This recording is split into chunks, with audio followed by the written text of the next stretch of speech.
Hola a todos, mi nombre es Kenzie Rodríguez y hoy estoy súper contenta por comenzar con este proyecto. Esto es un espacio donde yo quiero tener a personas que puedan contarnos acerca de su historia, de lo que han hecho y cómo la vida los ha llevado a ciertas situaciones que los han traído a donde están hoy. Así que estoy muy contenta que ustedes puedan estar aquí y escuchar a cada persona sus historias, lo que tengan que contarnos y por supuesto que ustedes puedan ser parte de algo que a mí me apasiona y que también comparto y compartiré con las personas que están con nosotros aquí. Así que hoy estoy muy feliz porque tengo conmigo a Juliana González. Nosotras nos conocimos el año pasado cuando yo vine a Cornell y yo ya la seguía a ella pues porque ella tiene un canal de seguidores en Instagram y en TikTok. No sé si tienes alguna otra red social. También Twitter. Sí, pero la divulgación que hago es más que todo Es más en Instagram y Instagram. TikTok, sí. Y entonces yo le digo que yo a ella la admiraba muchísimo desde que vine y yo cuando la conocí, yo sentía como la primera vez cuando conoces a alguien que admiras como wow y me está hablando y me está saludando. Y fue muy bonito desde que la conocí, nos conocimos en un picnic y estuvimos hablando un poquito acerca de ella y a través de este año pues nos hemos conocido un poquito. Y hoy la intención es que así como yo le he podido conocer, ustedes también la conozcan a ella, que puedan saber un poquito de su vida y más allá, no solamente de la ciencia que ella hace, cómo es ella como persona y cómo esas habilidades que ella ha formado a través del tiempo la han traído aquí. Y por eso este podcast y este canal se llama Conexiones Profundas, más allá de la ciencia, porque queremos conocer a las personas que están haciendo su investigación, pero aparte de eso también tienen una vida y hacen cosas también diferentes a lo que investigan, entonces vamos a poder conocer esos dos lados de las personas. Así que Juli, si quieres presentarte, hablar un poquito de ti, contarles un poquito de quién eres y ya luego podemos Sí, empezar. muchas gracias, Kenzie. Yo estoy muy emocionada de estar acá. Hemos hablado de esta entrevista como por 3 meses. Planificado como por 20 Exacto, veces. entonces finalmente lo logramos. Entonces es un honor y un placer para mí estar hoy con ustedes. Mi nombre es Juliana González Tobón. Como Kenzie dijo, yo soy colombiana. Nací en la ciudad de Bogotá. Nací y crecí en la ciudad de Bogotá realmente toda mi vida, hasta que, bueno, pasé a hacer el doctorado en Cornell y me mudé, pero ya llegaremos allá. Yo estudié biología y microbiología como carreras de pregrado, digamos, en la Universidad de los Andes, en Bogotá. Y luego me quedé un año y medio más o menos, en la Universidad de los Andes a hacer una maestría en ciencias biológicas. Eh, y ahí empezó como todo este proceso de decir, oh, tal vez podría hacer un doctorado. Y apliqué a la Universidad de Cornell, donde estamos ahorita. Y me mudé acá en el 2019, justo antes de Ujú. la pandemia. Eh, y ya, este es mi quinto año en el doctorado. Estamos en el mismo programa en Cornell, que es el programa de fitopatología e interacciones planta-patógeno. Y, y sí. Así es, nosotros estudiamos enfermedades de plantas, pero antes de eso, ¿cómo eras tú como una niña Mm. cuando estabas en tu país? No sé, de las primeras cosas que tengas memoria. Bueno, yo estuve en un colegio, en el Colegio Marymount de Bogotá, y es un colegio femenino, digamos, solamente de niñas. Entonces, siento que la mayoría de mi niñez, pues la recuerdo es rodeada de amigas, básicamente, porque no, por obvias razones. Yo además soy hija única, entonces en mi casa, digamos que era más que todo mi mamá y yo. Mi mamá trabaja, mi mamá es docente y trabaja en mi colegio como profesora todo el tiempo que yo estuve allá, entonces eso era muy bonito porque pues nos íbamos juntas y volvíamos juntas. Entonces casi siempre que pienso en eso está mi mamá por ahí. Eh, y yo siento que es interesante porque yo no fui tanto como una niña curiosa. A veces cuando uno escucha las historias de dónde vienen los Ujú. científicos, o no, yo era súper curiosa y me gustaba jugar con insectos y no sé qué, y yo no. O sea, pues digamos que sí, observaba el mundo, pero no era como que estuviera todo el tiempo haciéndome preguntas, sino que lo que hacía mucho era que me encantaba estudiar, así Ujú. como es. Básicamente yo llegaba a hacer tareas y era un poquito extremo porque se me acababan las tareas y no sabía qué hacer. Entonces me acuerdo mucho de Wow. un día que le dije a mi mamá como, no, es que ya terminé todo y ya no sé qué hacer. Y mi mamá, pues, ¿por qué no juegas? No sé, ¿se te ha ocurrido? Entonces, como que en ese sentido era un poquito rara. Sí, como que me dedicaba demasiado al académico porque me gustaba mucho aprender. Ya obviamente fui creciendo y fui como desarrollando otros hobbies o como entendiendo que había vida más allá de solo estudiar. Am, pero sí, y bueno, a pesar de que no tenía hermanos, es algo también importante, creo. Crecí en una familia muy grande, sobre todo por mi lado materno. Mi mamá es la menor de 12 hermanos, entonces yo soy la menor como de 17 primos. Wow. Y todos, pues, no solamente eran más grandes que yo, sino pues que era en una familia colombiana muy, muy típica en el sentido de que había reuniones casi que cada semana o cada 2 semanas, o sea, eran muy juntos todos.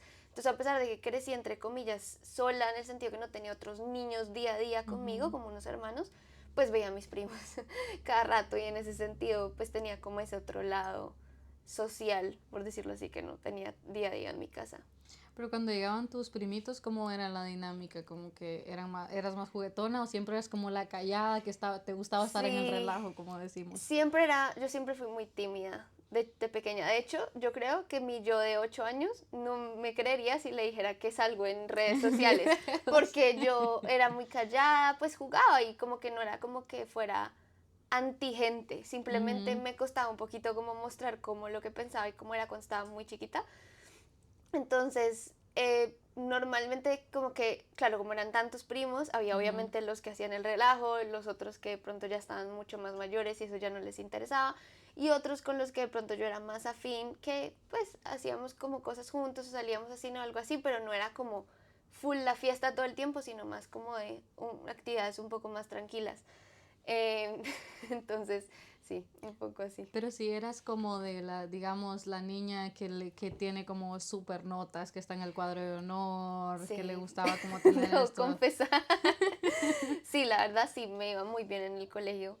Eh, en mi colegio lo llamaban excelencias académicas. Ujú. Entonces era una medalla que daban como a la persona que le fue mejor en cada curso. Cada nivel tenía 3 cursos, entonces cada curso.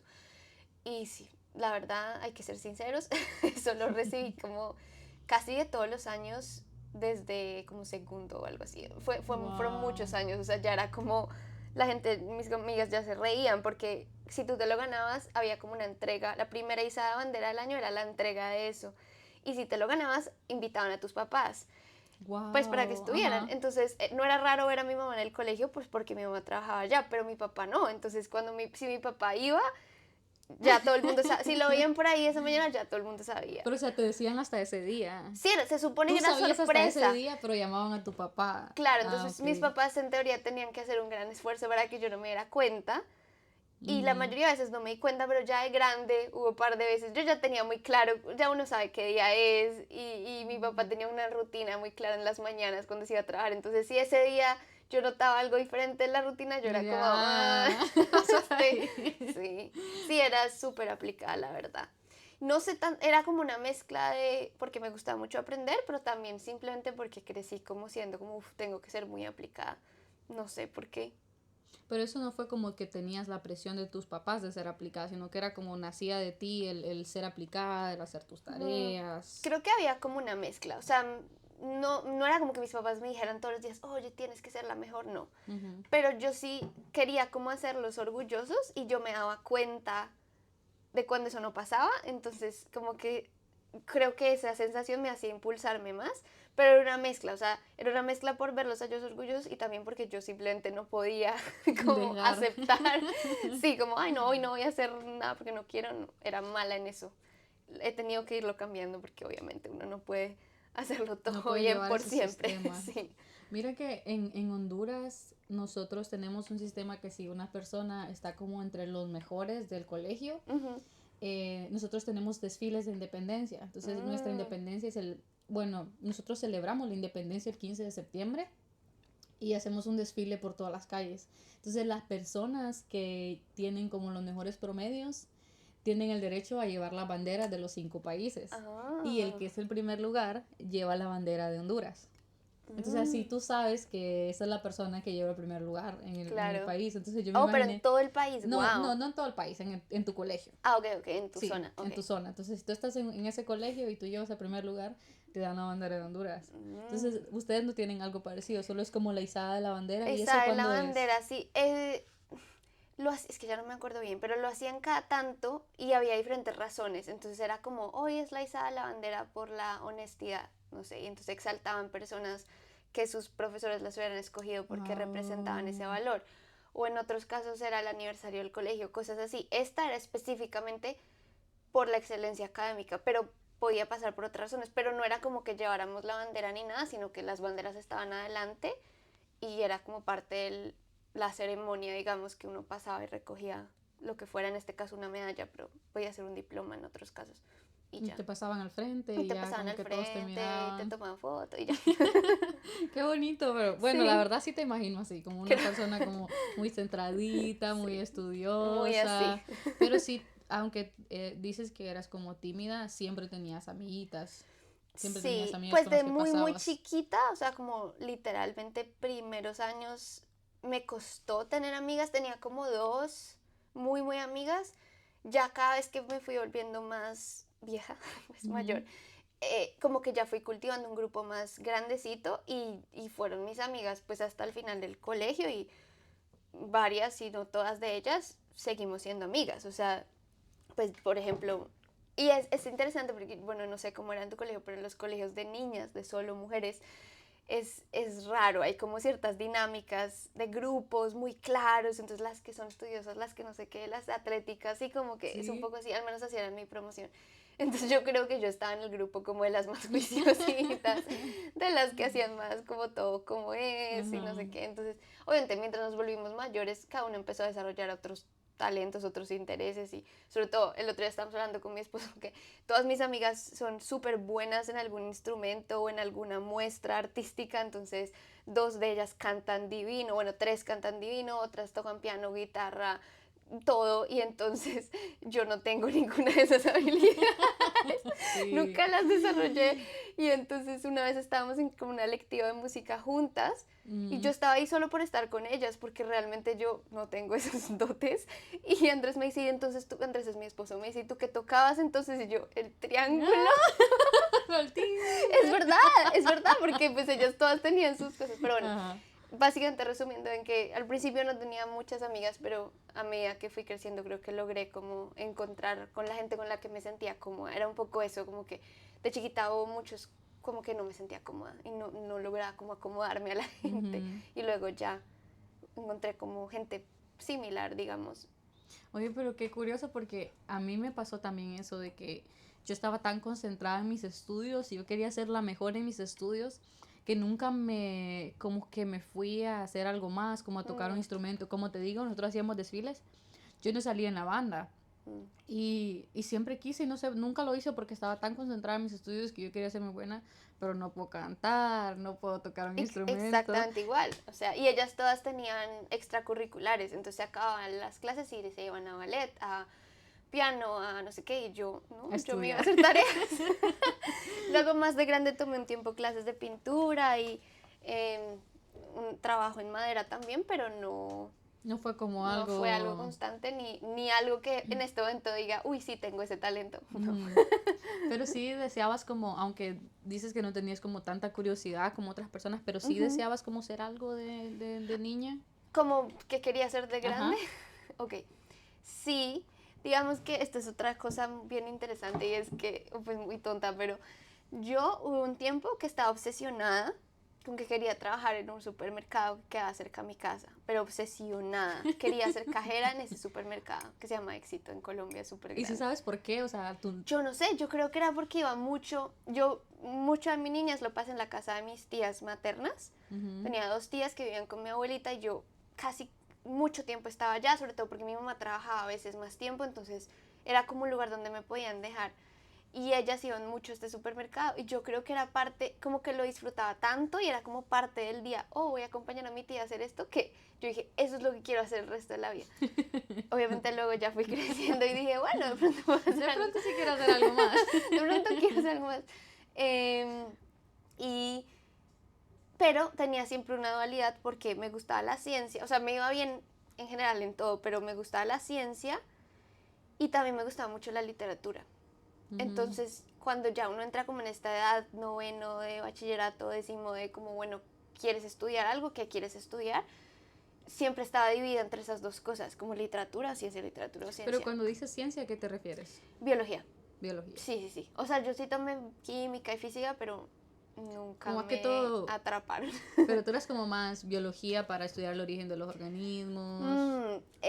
Yo estaba, bueno, al principio no sabía, pero mientras lo fui afianzando dije biología y mientras lo fui afianzando dije quiero estudiar cosas relacionadas con humanos. Tanto que llegué a un punto que creí que quería ser médica, como doctora. Luego dije no, tal vez no porque no me veo como atendiendo pacientes, sino más como investigando. Que igual luego entendí con el tiempo que incluso si hubiera estudiado medicina hubiera podido ser investigadora sin problema. Pero es que ahí es donde empiezan a aparecer estas cosas que uno no sabe. Y que uno, pues yo al menos yo en ese momento no tenía muchos ejemplos o muchos, como, sí, a quien mirar y decir como, puedo hacer eso, ¿sí? Entonces no sabía. Y más o menos en noveno décimo, bueno, tuve una situación que me determinó así y fue que a mi mamá le diagnosticaron cáncer de seno cuando estábamos cuando estábamos empezando décimo. Y bueno, afortunadamente no fue digamos un grado tan grave, con las cirugías y las terapias salió adelante y está súper bien, pero en ese momento fue duro y yo decía, ok, esto es lo que quiero hacer, quiero investigar algo que me ayude a ayudar en este tema. Y por mucho tiempo pensé que quería estudiar genética del cáncer, básicamente. Y cuando entré a la universidad, una de las razones por las que escogí los Andes fue esa, porque tenían un instituto conectado con eso. Entonces, mucho tiempo en mi vida pensé que iba a estudiar humanos y que iba a ser genetista. Y luego, bueno, las cosas cambiaron y terminé estudiando plantas. Pero, y volviendo atrás a eso que cuentas de tu mamá, ¿cómo fue para ti, o sea, recibir esa noticia? ¿Qué pensaste cuando te lo dijeron? Fue súper extraño porque justamente ese día, me acuerdo muy bien, yo iba a almorzar con una amiga, que es mi mejor amiga, fue mi madrina de matrimonio, o sea, íbamos a almorzar casual y en la mañana mi mamá me llamó y me dijo, ay, ¿te acuerdas que tuve una cita el otro día en el doctor? Y yo sí, era como de rutina. Y ella sí, pero el doctor me llamó y dice que quiere hablar de los resultados y que de pronto sería bueno que viniera con mi familia. Y ella me dijo eso y tú no me preguntes por qué, yo dije, algo está mal. Sí, desde ahí. O sea, y digamos que en mi familia en general, como te digo que es tan grande, hay historial de cáncer. Ya una de mis tías había tenido cáncer precisamente de seno y bueno, otros de otros. Y una parte me dijo, no puede ser, o sea, nos van a decir eso. Y entonces llamé a mi amiga, le dije, no puedo ir, voy a irme con mi mamá a esto. Y fuimos mi mamá, mi papá y yo, pues. Y fue muy raro porque mientras el doctor lo decía, así sentados en el consultorio, yo medio sabía lo que iba a decir, no sé cómo, pero yo sabía. ¿Cuántos años tenías ahí, perdón? Pues esto era décimo, yo me gradué de 18, como 16, Ok. 15, 16. Y sí, fue horrible. Yo lo primero que pensé, pues como te digo, que era hija única y además crecí muy, muy cerca a mi mamá por lo que compartíamos el espacio, el tiempo, todo. Yo lo primero que pensé fue, no me puedo quedar sin mi mamá. O sea, no puedo, como no puedo vivir la vida sin ella. Y bueno, obviamente el doctor explicó que estaba en un grado muy, pues, o sea, no muy bajo, pero estaba bien, o sea, era como manejable, se podía operar. Eso sí, tenían que hacerlo todo muy rápido. Entonces, como que la vida cambió muy rápido. En un día no había pasado nada. Y al día siguiente ya mi mamá tenía agendada la cirugía como en 6 días. O sea, tenía que pasar súper rápido. Y bueno, pasó. Ahí creo que lo más impactante no tanto fue la primera cirugía, sino que la operaron, extrajeron el tumor tal, lo mandaron a patología donde ellos examinan como que tiene que pasar. Y luego nos respondieron otra vez y nos dijeron, quedó un poco el tumor, entonces tenemos que hacer una segunda cirugía. Y el problema era que mi papá tenía un viaje de trabajo que en verdad no podía, o sea, pues podía, pero no era bueno que lo cambiara. Y justo caía en el día que querían hacer la segunda cirugía, pues porque nadie sabía que esto iba a pasar. Claro. Y yo, no me preguntes por qué, yo le dije a mi papá que se fuera el viaje y que yo me quedara con mi mamá, obviamente con mis tías, no era como yo sola, estábamos mis tías y yo, pero fue como, yo no sé cómo hice eso, porque tenía 15, 16 años, decir, no, yo me encargo, y la segunda cirugía, pues a pesar de que estaban mis tías, pues yo era la familiar más cercana a mi mamá, porque mi papá no estaba. Entonces yo fui como la que la acompañó a firmar todo, y no sé qué, mis tías nos acompañaban, pero igual.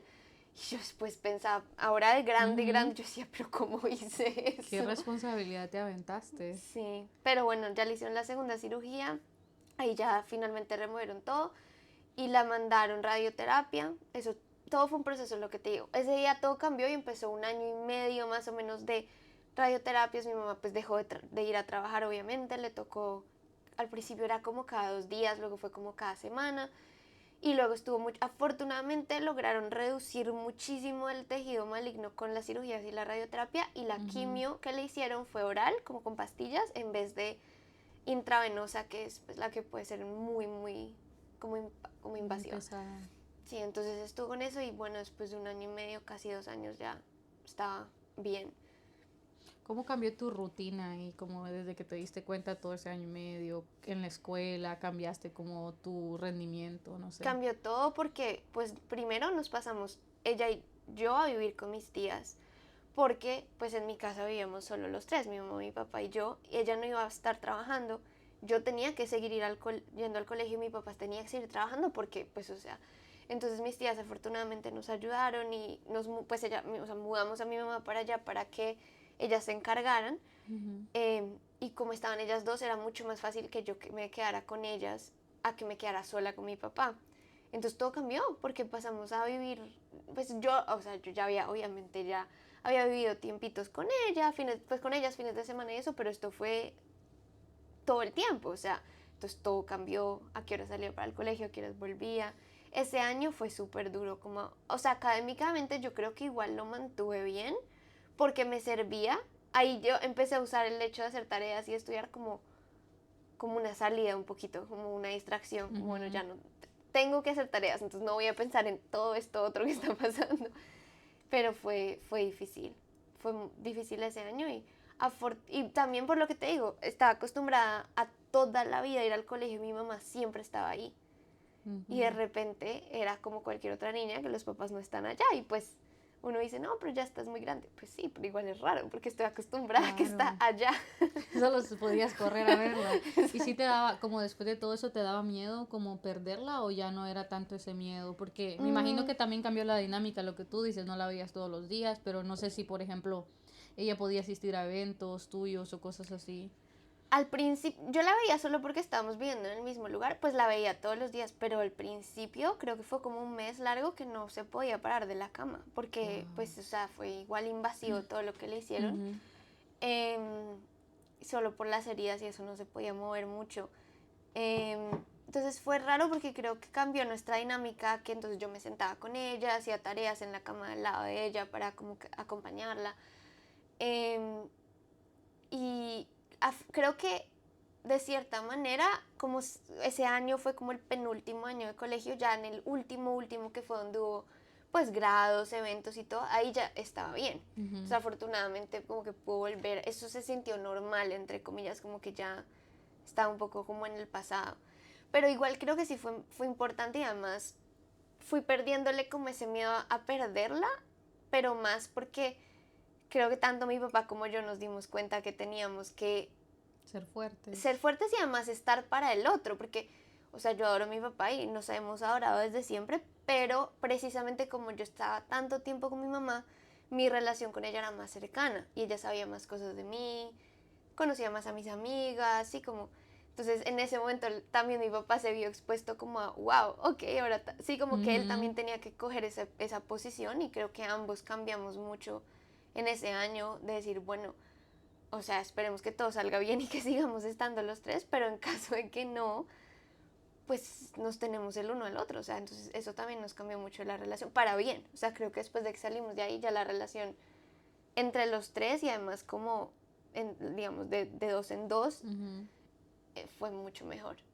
Qué interesante cómo esas situaciones cambian tu dinámica. Por ejemplo, la manera en cómo vives lo que tú dices, pero también la manera en cómo piensas, porque siento que esas cosas te obligan a madurar mucho, como a entender, por ejemplo, tú empezaste a entender muchas otras cosas que no entendías porque tenías a tu mamá ahí, como que estabas en ese pequeño mundo, pero esas situaciones te exponen totalmente e incluso influencian lo que tú dices, algunas de tus decisiones. Sí. Que llegaste a un punto que querías estudiar como incluso eso por esa razón. Qué bonito saber que, o sea, qué bonito saber que pudiste sobresalir de eso y pasarlo. Y que al final también lo que estás haciendo ahora es un poquito parte de esas cosas que te han pasado, no solamente en la ciencia, sino en las redes sociales. Sí, sí. Y entonces estabas diciendo que no estaba segura si querías estudiar ciencia o literatura. ¿Cómo te decides de cualquiera de esas dos carreras? Buena pregunta. No estoy segura. Creo que fue parte como en tratar de escuchar y leer un poquito como qué podía hacer con cada una de las dos carreras. Y bueno, tuve una muy buena profesora de biología en noveno que se llamaba Ángela Flores. Y ella como que empezó a mostrarme las otras cosas que se podían hacer con la biología. O sea, que no era como solamente la biología tradicionalmente enseñada, como la célula, no sé qué, el cuerpo, los órganos, sino más como ADN, biología molecular. Ella nos hablaba como de cosas que habían tratado de hacer con clonación. Y yo decía como, bueno, así no me vaya a dedicar a eso, es como muy interesante ver todas esas otras cosas que pueden hacerse. No sé muy bien cómo sea ahora en los colegios, pero en ese momento específicamente la biología molecular que explicaban era bastante básica, o sea, era como, sí, súper básica. Pero fue lo suficientemente como inspiradora y como generar la iniciativa que yo dije, quiero aprender más de eso.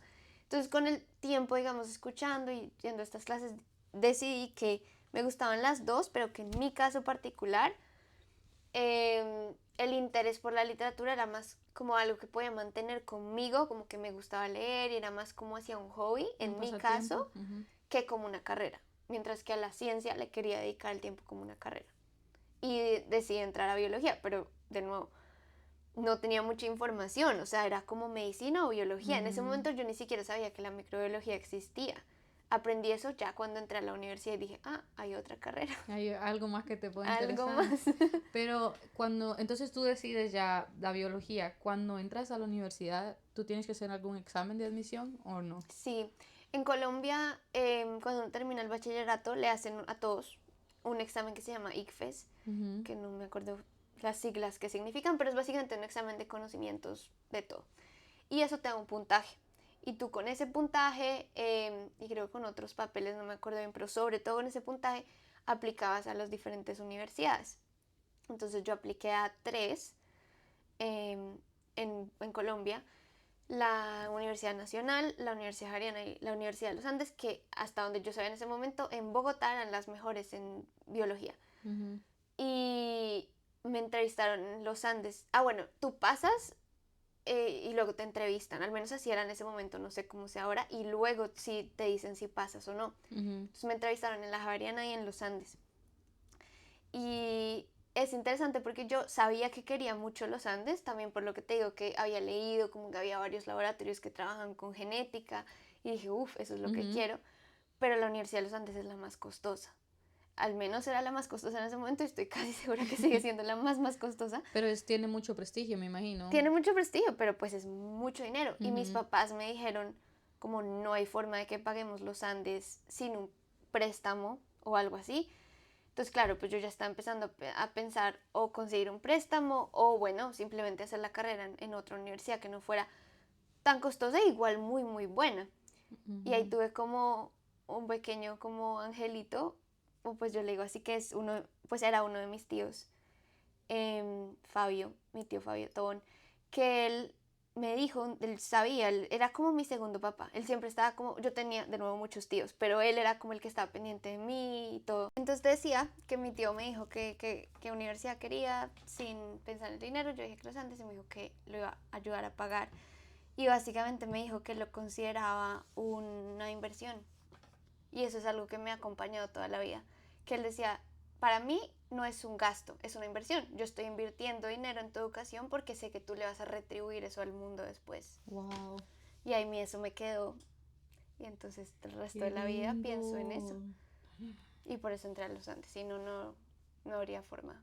Y entonces empezaste estudiando la carrera de Biología. Ujú. Empecé por biología y pues fue chévere, digamos, biología en los Andes te da muy buenas bases, ves evolución, ves conservación, ves biología de organismos, biología celular, biología molecular, todo lo básico. Ujú. Pero en ese proceso pues conocí gente, amigos y la carrera de microbiología era súper pegada, obviamente, porque son muy parecidas, mismo departamento, profesores muy similares.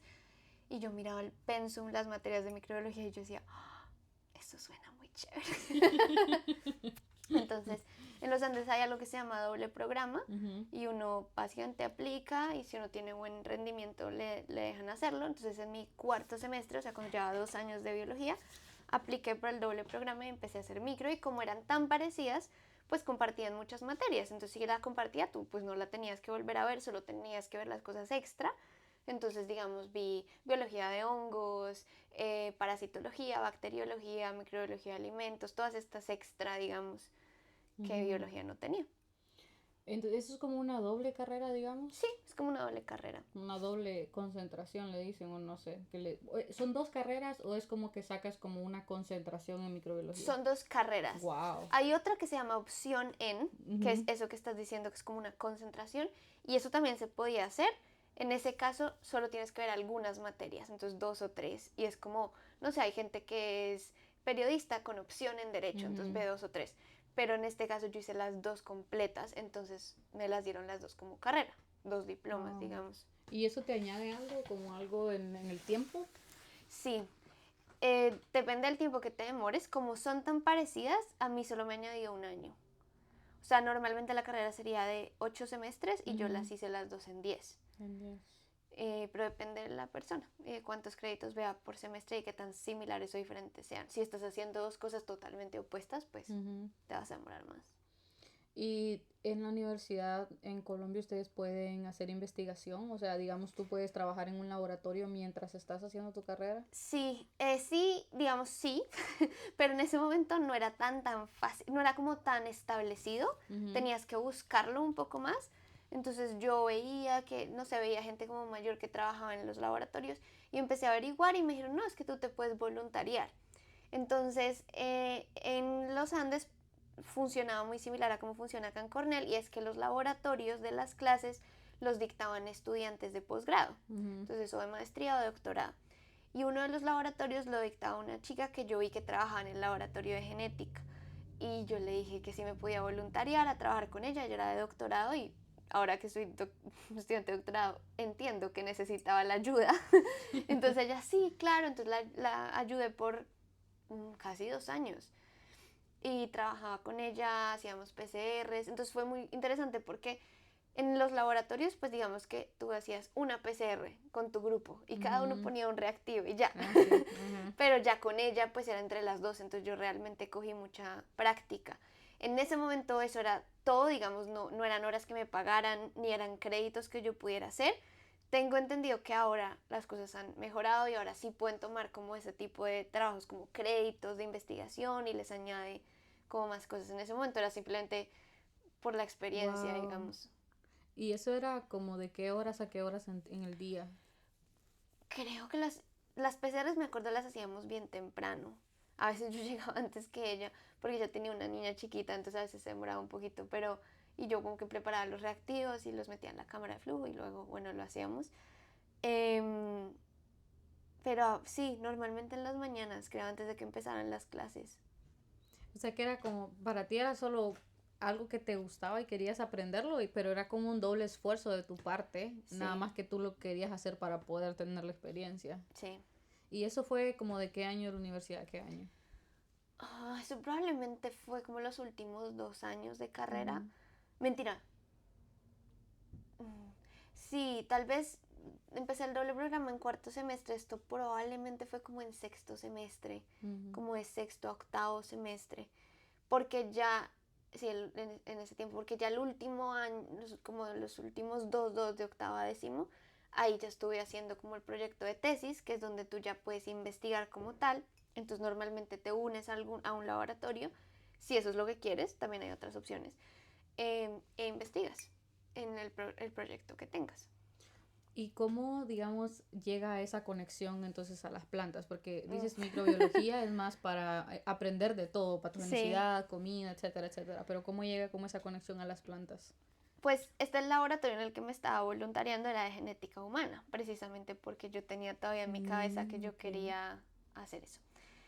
Y en el proceso como que me empecé a inventar un proyecto que a mí me gustaba mucho, pero siento que el momento del laboratorio en ese momento, la gente que estaba, los profesores que estaban, no había como un espacio para mí. A pesar de que estuve ahí pues 2 años de voluntaria, cuando se cumplió ese tiempo y ya me tocó como el tiempo de hacer mi proyecto sola, no había como espacio. No abrieron ese espacio, entonces yo dije, bueno, pues necesito hacer la tesis en algún Ujú. lado. Y el semestre anterior había visto una clase de microbiología que se llama Biología de Hongos con Silvia Restrepo, que bueno, se volvió mi mentora, pero en ese momento solo había sido mi profesora. Y entonces yo dije, ay, le voy a contar mi dilema, a ver si ella me da ideas de qué hacer, porque yo ya estaba en esta situación de que tenía que empezar el proyecto de grado y no tenía dónde. Entonces le escribí, ella me recibió en su oficina, hablamos y básicamente yo le dije que me interesaba mucho la biología molecular, o sea, ya como que estaba dejando un poquito esta cosa de que tiene que ser en humanos y me estaba dando cuenta que lo que a mí me gustaba era la biología molecular. Ujú. Entender cómo funcionan las células, entender cómo funciona el ADN, el ARN, eso era lo que me gustaba mucho. También había visto una clase que se llama epigenética, que en palabras súper sencillas es como entender literal lo que va por encima de la genética, entonces no solamente lo que está escrito en el ADN, sino cómo eso se muestra, cómo se expresa en el cuerpo y cómo genera diferentes cosas.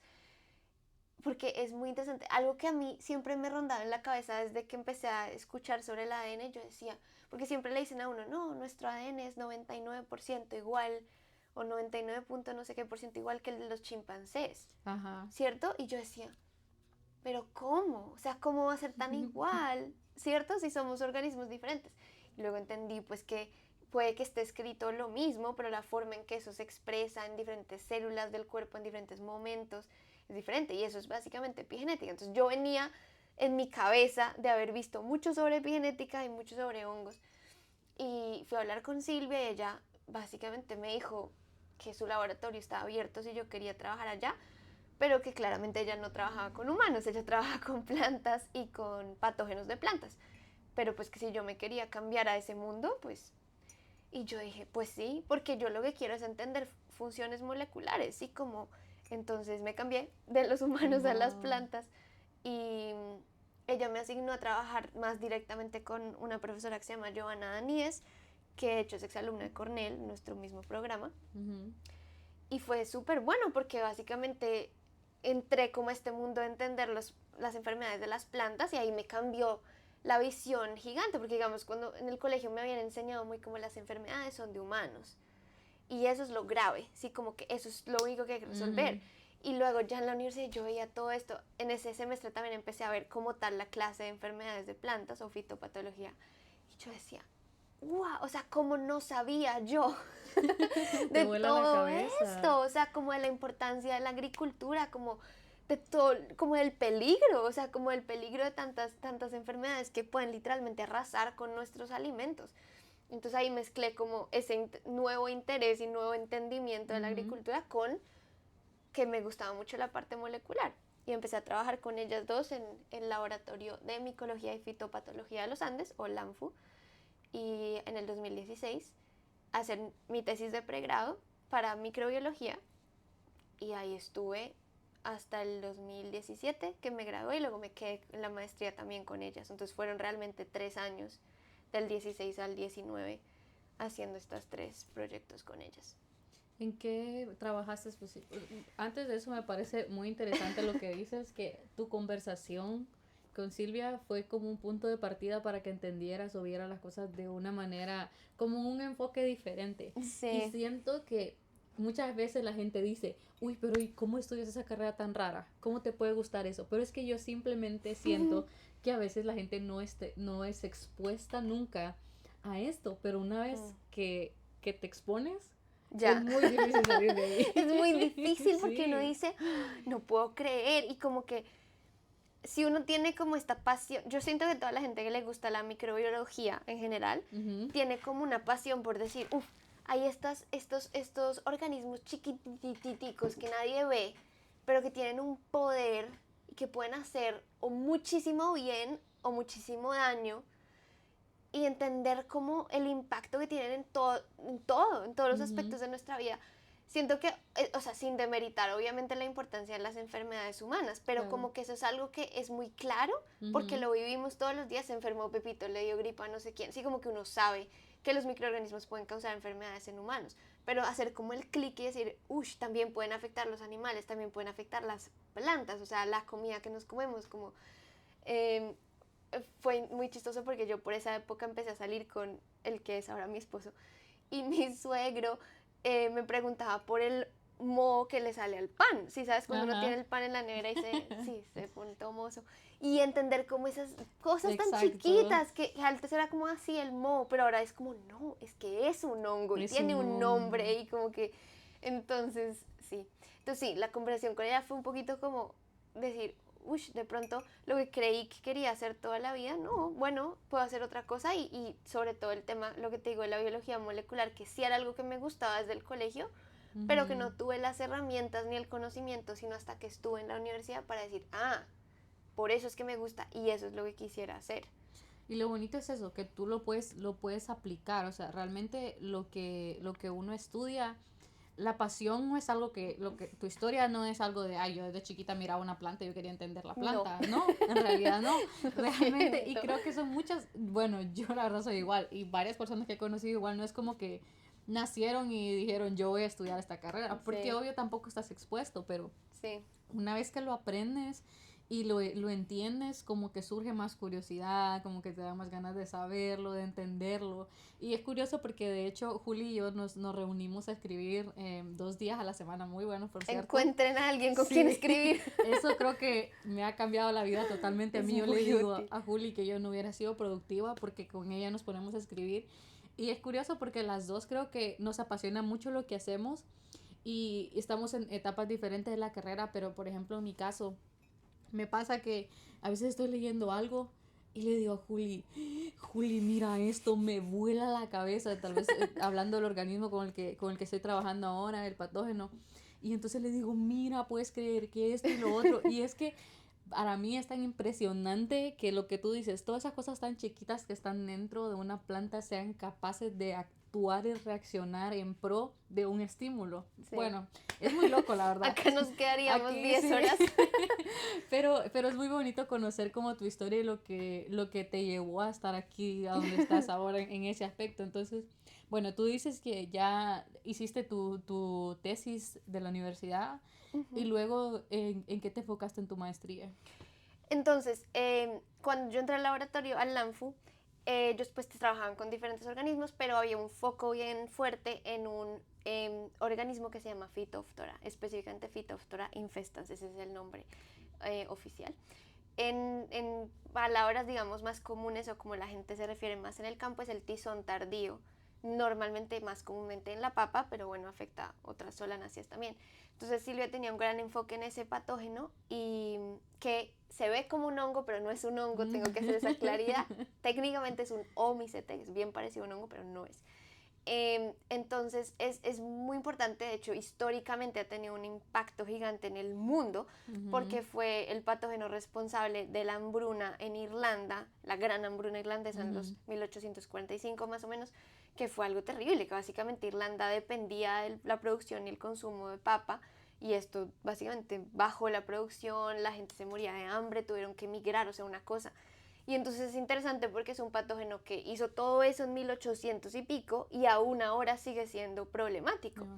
Por ejemplo, yo iba con los estudiantes de la clase de fitopatología en los Andes, teníamos una salida de campo y normalmente íbamos a cultivos de la zona, en la salida de Bogotá, que es también como Bogotá queda en esta sabana, entonces en esa sabana hay muchos cultivos, y en un día estábamos visitando a unos agricultores y tenían unos cultivos de tomate, y de hecho los tenían dentro de invernaderos, o sea, no, sí, como que no estaban a la intemperie, estaban bien, como caían, entonces estaban bastante bien protegidos, pero el Señor nos decía que si Él va caminando por esas camas, que así lo llaman, di tú a las 3 de la tarde un día y ve en las hojas o en el fruto incluso, pero sobre todo en las hojas, los primeros síntomas de que hay una infección por Phytophthora, él dice, yo no me puedo ir a dormir hasta hacer algo al respecto porque si no mañana ya Ya no está tiene mucho nada. peor.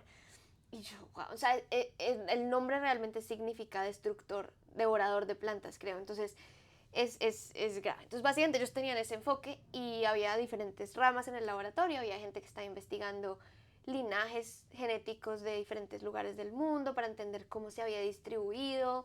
Otra gente estaba estudiando fungicidas, entonces como pues cuáles se utilizaban más en Colombia o menos, y si eran eficientes o no. Otros están describiendo una nueva especie que habían encontrado en tomate de árbol, súper interesante. Y yo me metí un poquito con el lado de los fungicidas.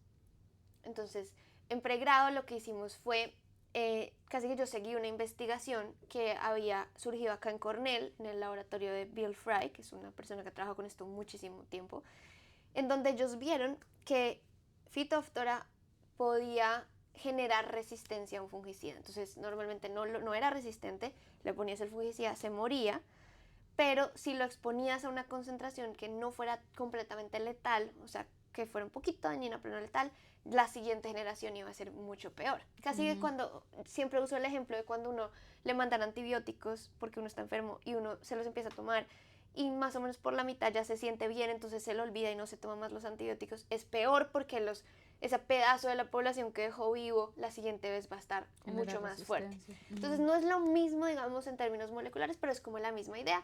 Entonces, ellos habían publicado eso acá en Cornell y yo leí ese artículo y yo le dije a Johanna, yo creo que eso es epigenético. A mí me suena que eso tiene que tener una base epigenética porque como así, y no solamente adquiría la resistencia, sino que luego si lo exponías otra vez sin fungicida, la perdía otra vez. O sea, era muy plástico. Entonces yo dije, eso tiene que ser epigenético, tiene que ser una respuesta a algo. Entonces, en pregrado, pues obviamente no tenía ni la experiencia ni los recursos para hacer algo súper molecular, pero empezamos a testear esa ganancia y pérdida de resistencia no solo a repetirla con el mismo fungicida que ellos lo habían hecho pues para ver si pasaba, y sí, sino con otros fungicidas, a ver si pasaba con ellos o no, y con otras especies de Phytophthora. Entonces eso fue súper chévere y salió un paper súper bonito de eso en pregrado. Y cuando llegó el momento de graduarme dije, ay, ahora sí quiero hacer la parte molecular. Entonces me quedé haciendo la maestría ya con más experiencia, ya con más recursos, hacer más como la investigación de cuál es el mecanismo molecular detrás de eso que está haciendo que pase y luego deje de pasar. Y también salió un paper sobre eso, una publicación súper chévere como de diferentes posibilidades de cosas que están pasando dentro de la célula cuando gana o pierde resistencia a ese fungicida. Y que de hecho ese paper fue clasificado como el, ¿cómo se dice eso? Se ganó en la revista donde La- fue publicado, hacen como un concurso que yo no sabía de hecho, y escogen papers donde el primer autor haya sido un estudiante. Eso es como lo que quieren reconocer, ¿no? Que hayan sido investigaciones lideradas por estudiantes y escogen algunos para premiarlos por cada año, y se ganó el del año pasado, que fue cuando lo sacamos en el 2022. Así que es un paper muy bueno. Por Sorprendente. aquí vamos a poner el link para que ustedes lo vean. Pero qué bonito y qué interesante eso. Ahora vámonos como a la parte de cuando comienzas la maestría. ¿Cómo aplicas a una maestría en Colombia? Es interesante. Yo siento que tuve una experiencia un poquito anormal porque como yo ya estaba en el pregrado, ya estaba en el programa, ya estaba en el proyecto, casi que fue como, ¿te quieres quedar a hacer la maestría? Y yo, sí. Pues básicamente yo dije, no tengo cómo pagarla, y me dijeron, no, no la tienes que pagar, aplica por una asistencia graduada, que eso es importante, es un buen tip para la gente que quiera hacer posgrados. Y es una asistencia graduada, básicamente funciona como que tú das un servicio a la universidad y ellos a cambio te dan pues tu matrícula y normalmente un salario, bueno, no sé cuál sea la palabra en español, pero sí, como un pequeño salario para que tú te Un mantengas. estipendio. Sí, eso. Entonces yo dije, sí, pues sí, entonces apliqué. Claramente sí me tocó hacer como tal la aplicación, pero pues era como un formulario, unas cartas de recomendación, pero pues era interesante porque me estaban recomendando las personas para las que iba a trabajar, entonces era un poquito raro. Eso y un examen, eso sí, un examen de conocimientos, que me acuerdo había dos, porque había dos enfoques en la maestría. Podría estar enfocada en microbiología o en biología. Y pues yo la enfoqué en micro. Entonces el examen te miraba conceptos de microbiología que habías aprendido durante la carrera, y si pasabas el examen y consideraban que tu recomendación era buena, pues entrabas. Entonces fue un poco fácil en el sentido de que yo ya estaba medio adentro, Ujú. pero eso no significa que me hubieran podido decir que no. Conozco gente que quiso hacer eso y pues, no pudo a la primera, o bueno, tomó una decisión diferente. Pero digamos, lo que quiero decir es que fue diferente a la aplicación ya hacia un doctorado, que te piden más cosas. Ujú. Y además siendo en otro país, pues te piden muchas más cosas. Esta fue un poco más como un camino, como un complemento, digamos. Yo lo sentí como un complemento del pregrado. Ahora, el estipendio que te dan, cabe recalcar, y no me imagino que en Colombia tampoco es como muy bueno, o sea, no te pagan la gran cantidad, pero digamos, sí te alcanzaba para cubrir comida. Tú Sí, no sí, pagabas sí. vivienda, pero ¿crees que a una persona que no pagaba vivienda le hubiera alcanzado? Sí, creo que sí. Yo en ese momento, pues ya llevaba muchísimo tiempo con Andrés, y entonces él también estaba haciendo su maestría, entonces entre los dos como que nos alcanzaba para vivir bien, digamos, pues, o sea, para vivir. No Ujú. estoy diciendo como... entonces es como esa sensación de que es suficiente tal vez para sobrevivir en eso, Ujú. pero sí, o sea, por ejemplo, conozco gente que ya estaba con hijos y eso, pues obviamente necesitaban otro ingreso. O sea, como que no te daba para tener full una vida con una completa familia y todo, solo en eso. Solo eso. Ujú.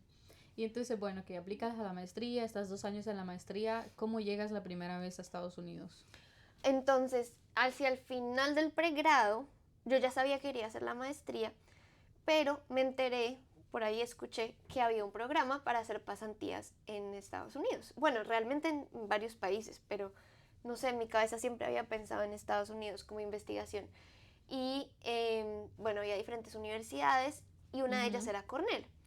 Y yo, siendo muy sincera, ahora no sé cómo, pero en ese momento yo no tenía ni idea que era Cornell. Yo no sabía que Cornell era nada, o sea, ni existía. ¿Sí me entiendes? Como Estamos que contigo, hermano. no sabía, lo siento.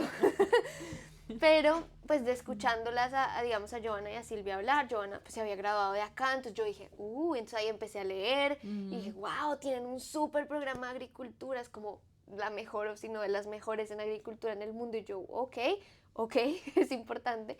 Entonces tenía un par de amigos que habían venido con él en el verano anterior o 2 veranos anteriores, y la maravilla, ¿no? Les había parecido lo máximo, había financiación, entonces ellos no habían tenido que pagar casi nada, si no estoy mal, solo sus tiquetes, y acá tenían housing, pues vivienda, tenían comida, tenían todo, y habían sido, sí, parte de un laboratorio por unos meses. Yo dije, eso es.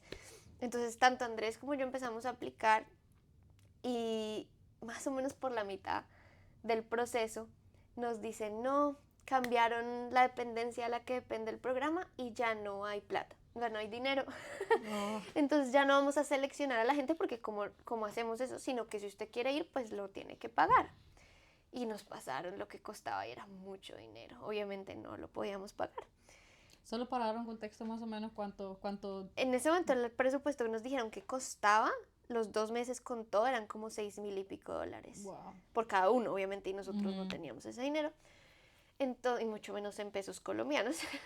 Entonces yo dije, ¿qué vamos a hacer? Y yo no sé por qué, pero yo estaba convencida que esa pasantía iba a ser importante.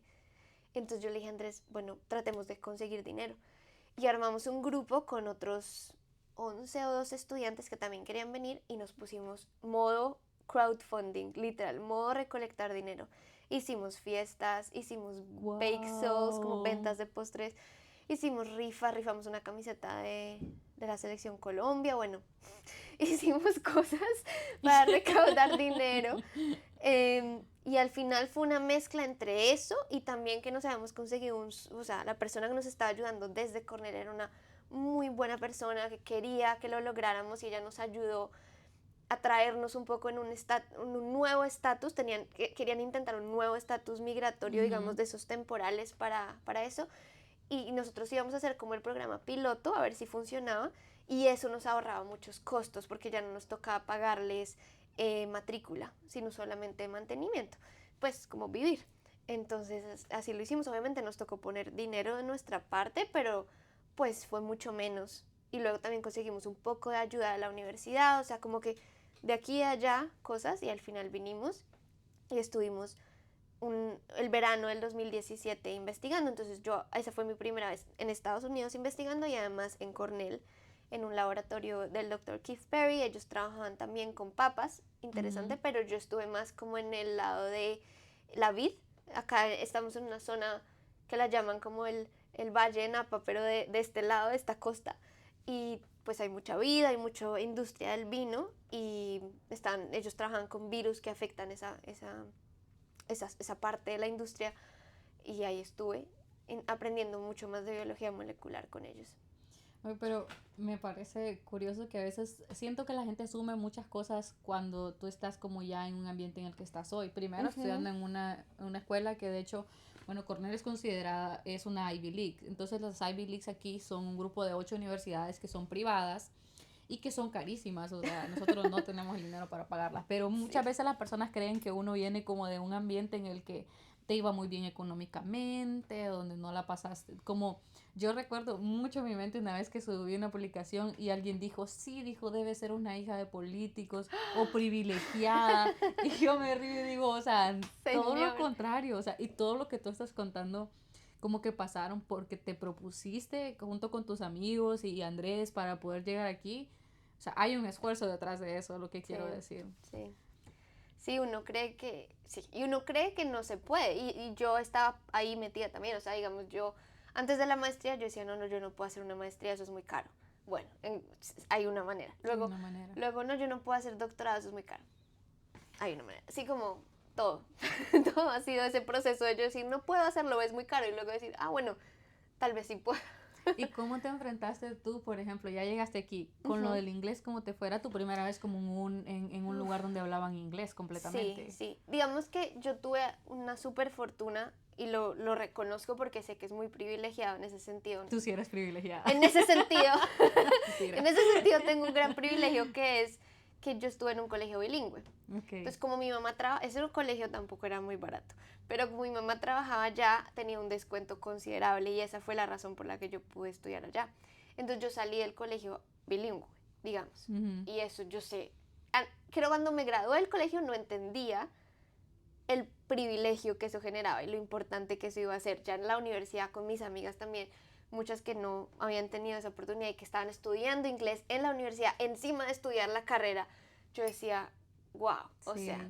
Entonces afortunadamente tenía como ese camino recorrido, pero aún así, o sea, aún habiendo hablado inglés desde, pues escuchado y habiendo podido entender inglés desde pequeña, pasar a estar 24/7 en un lugar que hablaba inglés fue difícil. La primera semana Andrés y yo andábamos con Google en el celular buscando cómo se decían cosas que muy tontas, a veces era como cosas en la cocina, pero como uno no lo tiene que usar en el día a día hasta que nos enfrenta a decir, ¿cómo digo esto? No se da cuenta, entonces buscando ese tipo de cosas.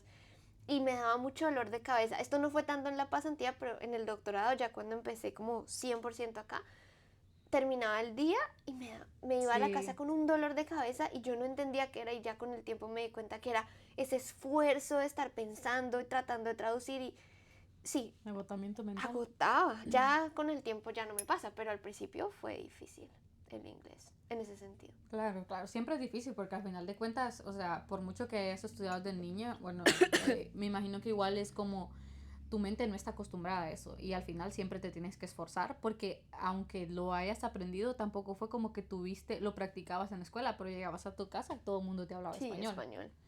Y entonces, bueno, regresas de la pasantía y luego haces la maestría. ¿Cómo después piensas en aplicar al doctorado a Cornell? Entonces yo vuelvo de esa primera pasantía y hay una de las cosas que quiero hacer para la maestría que necesito unos reactivos un poco costosos. Entonces aplicamos a unos fondos que tenía la Asociación Americana de Fitopatología, nos los ganamos, pero nos damos cuenta que comprar los reactivos en Estados Unidos e importarlos a Colombia no solamente iba a costar el triple de lo que costaría solo comprarlos aquí por los impuestos, el envío, todo, sino que además iba a demorar mucho tiempo.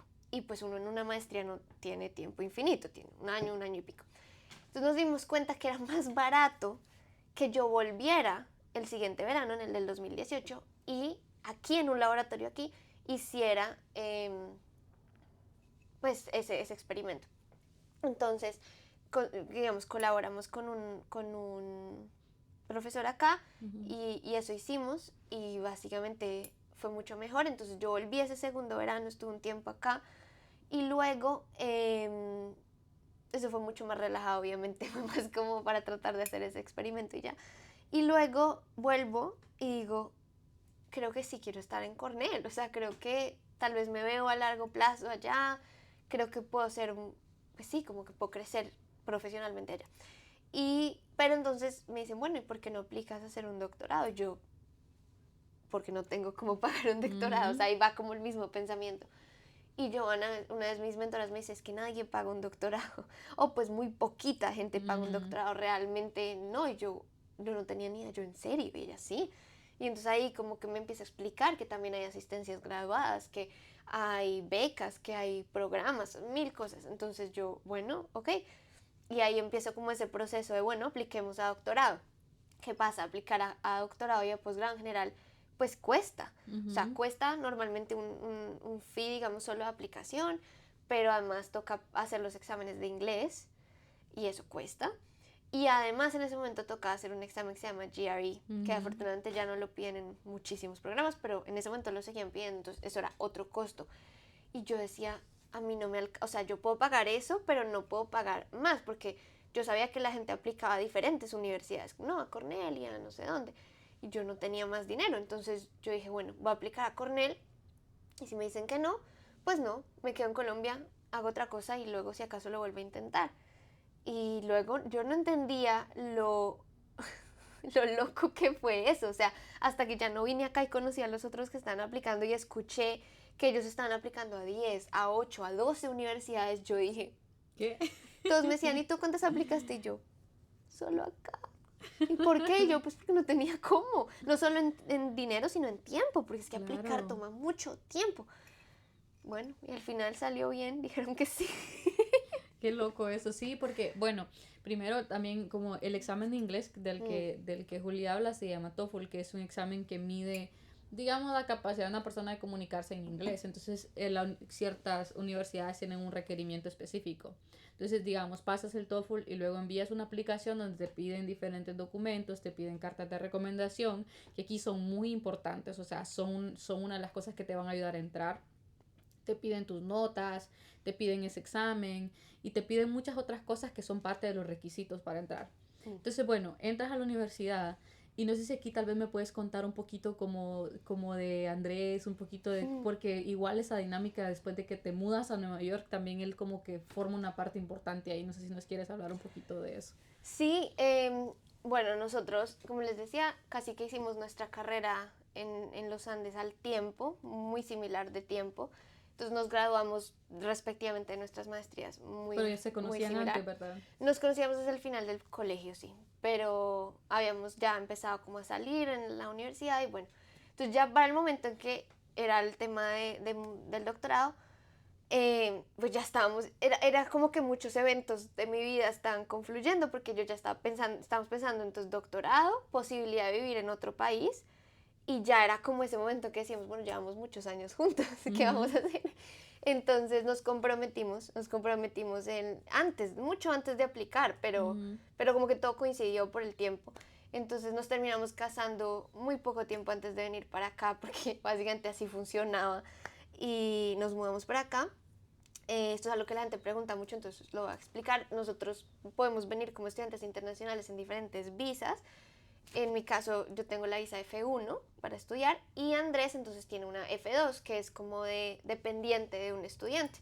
Entonces tiene restricciones, Andrés no puede trabajar, no puede recibir dinero, pero pues puede estar aquí conmigo, que eso era lo más importante para nosotros, pues no, que estamos recién casados, no queríamos como tener que vivir en países diferentes.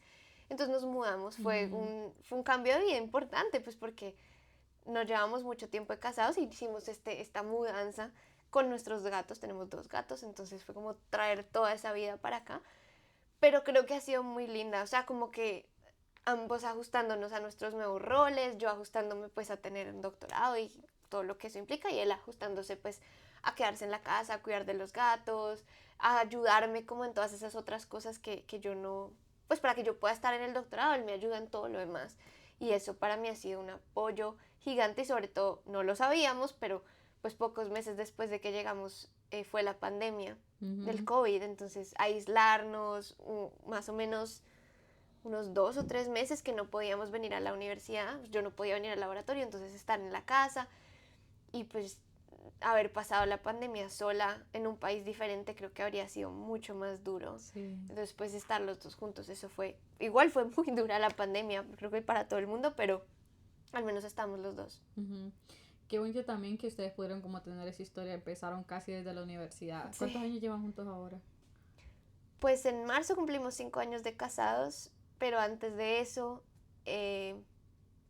7 años, 8 años de novios. Wow, o sea, llevan O más sea, de... que en total como 13. Wow, qué bonito, qué increíble también. Mucho tiempo. Sí. Ok, entonces, bueno, ya se casan ustedes en Colombia y ¿cuánto tiempo después se vienen? ¿Un mes? Como 2 o 3 meses. Wow, 2 o 3 meses. 2 meses largos, sí. ¿Y cómo fue, por ejemplo, despedirte de tus papás? Porque eres hija única y también, al final de cuentas, creo que era la primera vez que estabas completamente separada de ellos. O sea, habías estado por 6 meses, pero por tanto tiempo no te había tocado. Sí, no. Pues fue difícil. Digamos, creo que yo estaba un poco como en mi mentalidad de, bueno, esto tengo que hacerlo, si es como el siguiente paso, no me voy a ir sola. Y siempre dicen que le da más duro al que se queda, ¿no? En las separaciones, entonces yo sí siento que para ellos, o sea, fue como una dificultad diferente. En mi caso fue la dificultad de, nueva vida, requerimientos y como otro país, el otro idioma, ser adulto y además de eso, hacer un doctorado. Y para ellos fue como, pues la separación como ya más permanente. Entonces fue difícil, pero creo que no sé, como cuando yo estaba creciendo, cada vez que fui desarrollando ese interés en la ciencia, mis papás me dijeron muchas veces que ellos sabían que yo me iba a ir, un poco. ¿No? Y es triste, por eso, digamos, la parte triste a veces de la ciencia en Latinoamérica, que a veces no le ven tanto futuro, no digo que no lo tenga, solo digo que no es tan fácil verlo a veces, de quedarse a largo plazo en Latinoamérica y le dicen a uno, usted se tiene que ir. Y pues una parte de uno dice, bueno, de pronto. No digo que sea la única manera, pero sí había como esta sensación, sobre todo en ese momento en Colombia, de que si uno estaba estudiando lo que yo estaba estudiando, tenía más sentido estar afuera que estar allá. Entonces yo creo que mis papás se fueron haciendo a la idea de eso. Ya sabían más o menos que te iba a tocar irte. En algún momento sí. Sí, porque, y mira que también, bueno, lo bueno también es que tus papás como que también tenían como su carrera universitaria, podían entender un poco de lo que tú estás viviendo, porque generalmente a veces cuando uno decide venirse, bueno, en mi caso me pasó de que yo quería venir y mi familia no tenía ni idea, por ejemplo, que era una maestría. Para ellos era como súper raro todavía, como que yo siga estudiando. Sí, ¿para qué sigue estudiando? Sí, como Deja tantos estudiar. años. Bueno, yo de hecho yo ahorita Eso sí me pasó mucho con mi familia. Yo estoy en 21 grados ahorita. ¿Sí? Como el 24. Sí. Entonces es como muy curioso esa dinámica. Es difícil de entender para ellos, pero qué bonito que tus papás entendían que tu lugar prácticamente, pues a ese punto no estaba ahí. Y como tú dices, no tiene nada de malo, porque en realidad lo que pasa es que en nuestros países no hay muchos fondos para investigación. Es muy difícil poder seguir estudiando o hacer investigación. Y te toca moverte, o sea, quieras o no te toca moverte. Incluso, bueno, de hecho esa es otra cosa. No sé, por ejemplo, quizás te lo preguntaré más adelante, pero no sé si tú te ves regresando a tu país. ¿Me lo estás preguntando ya? Ya, respóndemelo ahorita. Yo no sé. Yo siento que estoy pensando en donde haya las oportunidades. Como que conozco amigos que vienen y como que viven la vida por fuera y dicen, yo sí o sí voy a volver. Como que no me puedo quedar por fuera, necesito volver, y eso a mí me parece completamente válido, importante, lo máximo. Como otros que dicen, no, yo ya no quiero, me siento mucho más cómoda acá, lo que sea. Yo no sé, siento que voy a estar donde estén las oportunidades para mí, para mi familia, pero sí tengo muy claro, y eso sí, desde el día 1, precisamente por cómo se me dio mi historia, yo sé que desde donde yo esté, sea en Colombia, en Estados Unidos, en Europa, donde sea, quiero ser como una referencia y también como brindar ayuda a personas en Latinoamérica, así como que quieran hacer ciencia en Colombia, o sea, como que yo no quiero ser si me quedo por fuera porque la vida pasa así, Ujú. no me quiero desconectar de Colombia, y dos, no quiero dejar de servirle a Colombia, así esté por fuera, ¿sí? Entonces, siempre buscando maneras, y ahí es donde también se conecta un poco lo de las redes sociales, que vamos a hablar después, pero siempre quiero tener una manera y una conexión de realmente colaborar con eso, con cómo se mueve la ciencia en Colombia, así no sea estar yo allá presencialmente, si no es lo que me ha tocado, digamos, en la vida. Pero sin duda, eso demuestra también que, o sea, sí estás aquí, pero tu identidad sigue contigo. O sea, no Sí, es como que tú viniste y es, sí, yo no quiero volver exacto. a hablar de Colombia o saber de eso. Sencillamente lo que tú dices. Tú aprovechas las oportunidades donde están. Y al final de cuentas a muchos también nos da mucha tristeza porque a mí, por ejemplo, me encantaría regresar a mi país, pero tú dices, bueno, con un doctorado, ¿a dónde voy? O sea, ni me va... Es difícil, Incluso existe eso, la gente dice, ya con un doctorado donde quiera te van a querer contratar. Pero tú ves pero que no entre es tan más real. avanzas, el campo laboral se vuelve más competitivo, te topas con gente muy durísima, buena, y luego es como que es muy difícil como encontrar, no digo que es imposible, pero sí se vuelve difícil, o sea, Mm, siempre tienes los retos de que estás peleando esas posiciones y no sé cómo se dirá, pero estás como sobrecalificado. En mi sí, país creo que muchas veces serías considerado sobrecalificado y no te contratan porque pueden contratar a una persona a un salario más bajo. sí. Entonces esas cosas son cosas que nos pasan a nosotros, siento, comúnmente cuando estudiamos la carrera. Pero bueno, entonces tú dices de que ya luego pasa eso y no sé si quieres hablarnos un poquito de tu investigación, lo que estás ¿En haciendo Cornell? ahorita. Ujú. Sí, entonces yo venía como con esta experiencia de biología molecular, de entender en lo mínimo, en lo chiquito, como cómo interacciona un patógeno con una planta. En mi Mm, caso, pues era Phytophthora con las papas, pero podía aplicar eso a otras cosas, entonces entré al laboratorio de Melanie Filiatrott, que ella trabaja con bacterias, entonces pasé de este Homo icete a bacterias, que también son patógenos de plantas, pero me mantuve con la línea de las papas porque ella precisamente se enfoca en una bacteria, o pues uno de sus enfoques es una bacteria que afecta las papas. La bacteria se llama Dickia dadanti y básicamente el mecanismo en que infecta las papas es diferente a como lo hacía Phytophthora, pero es súper interesante también. Y mi proyecto ahorita ha sido como dos partes. Uno es entender todo de nuevo en este nivel molecular, pero por un lado entender cómo hace la bacteria para literalmente darse cuenta que está en la planta y como dar el paso de infectar. Pues porque suena obvio, pero las bacterias no tienen ojos, no tienen oídos, ¿sí? ujú. Como tienen que detectar el ambiente con otros mecanismos y cómo decían, uy, acá, por acá tengo que ir y acá es donde tengo que infectar. Eso es una parte. Y la otra es, ok, cuando ya infecta, ¿cuáles son sus genes o cuáles son esas proteínas o esos mecanismos que tiene para que sea un buen patógeno? En inglés lo llaman fitness, literal como la Ujú. definición de ser fit. Entonces, ¿cómo hacemos para que esta bacteria, o cómo hace esta bacteria para ser fit y ser muy buena Ujú. infectando? Y pues identificar como esos procesos. Entonces, eso es como a grandes rasgos, pero eso es lo que estaba haciendo estos 5 años. ¿Cómo, cuáles son como los mayores retos que tú has encontrado durante tu investigación Como de específicamente? investigación. Ujú. Wow. Pues algo importante y digamos, volviendo como las diferencias entre Estados Unidos y Colombia, hay algo que puede ser bueno y malo aquí. Ujú. Y es que yo siento que la investigación acá va mucho más rápido, literal en el día a día. O sea, todo lo que uno puede hacer acá en un día es mucho más que lo que yo logré hacer en Colombia, simplemente porque acá hay más reactivos, hay más materiales. Si se te acaban unos primers, los pides, llegan a los 2 o 3 días, mientras que en Colombia se te acaban, tenías que esperar semanas. Entonces en Ujú. Colombia tenías que súper planear todo, acá también, pero bueno, hay como esas diferencias. Entonces eso es positivo, pero al mismo tiempo es un reto, porque hace que la ciencia sea más rápida y que tu trabajo, todo el tiempo tienes algo que hacer, sí, como que no hay, no hay casi momentos de descanso. Ujú. Entonces ha sido un reto no solamente planear bien para eso, sino aprenderlo a balancear, pues porque siempre, es lo que yo le digo a los estudiantes de primer año, siempre les digo, siempre va a haber otro experimento que puedas hacer, pero, entonces en mi investigación particular ha habido muchos retos en el sentido de que yo soy la segunda persona en mi laboratorio que trabaja en esta bacteria, pero soy la primera que la trabaja en este campo, como en esta área. Ujú. Entonces los experimentos que estaba haciendo, las cosas que he tratado de estandarizar en el laboratorio, las he hecho desde cero. Claro. Entonces es como intentar. ¿Paro?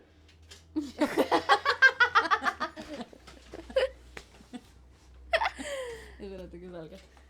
Hey. Hey, come on. Sorry, Laura. No worries. You just gave me like a laughter attack.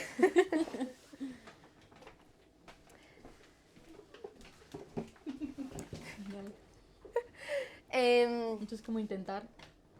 Así. Entonces creo que ese reto ha sido muy importante, como intentar que salga. Y darse cuenta que no sale. Y repetirlo y cambiarlo. Y como tener esa perseverancia de hacer y hacer y hacer hasta que salga. Y que claro, por ejemplo, la investigación no es una línea continua. Y hay muchas cosas que son difíciles. Por ejemplo, cuando uno hace un doctorado, uno está haciendo una investigación, es decir, tratando de encontrar o digamos, definir algo que nadie ha podido definir o nadie lo ha hecho. Entonces tú estás experimentando un campo completamente nuevo para todos, no solamente para ti, sino tu mentor no tiene idea del resultado que vas Sí. a encontrar. O sea, tu y muchas profesor veces no lo no sabe. tiene idea del experimento que tienes que hacer. Es Sí. como, quiero que hagamos esto. Y tú, listo, ¿cómo lo hago? No sé.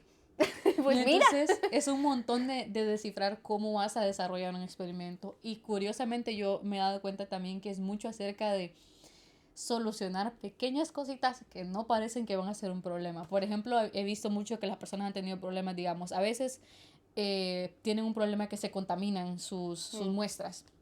O a veces hay problemas tan pequeños que un protocolo hay un paso que no funciona. Y entonces te tardan meses en Solucionándolo. establecer un protocolo o solucionar cosas que tienes que hacer que no tienen ni la menor idea. Y entonces en un doctorado, yo personalmente creo que no es que seamos las personas más superdotadas o más inteligentes del mundo, pero sí creo que hay mucha persistencia de por Perseverancia, medio. mucha Que perseverancia. tú estás intentando y el punto es no darte por vencido hasta que lo logres. Sí. Y otra cosa que también como que en el doctorado yo he visto mucho es que lo que tú dices, tú trabajas muchísimo y es muy difícil tener un balance en tu vida, como balancear tu vida, de decir, saber que tienes una vida más que lo que estás haciendo en tu doctorado, porque es muy absorbente, o sea, pareciera que no, pero a veces es muy absorbente. ¿Cómo manejas eso?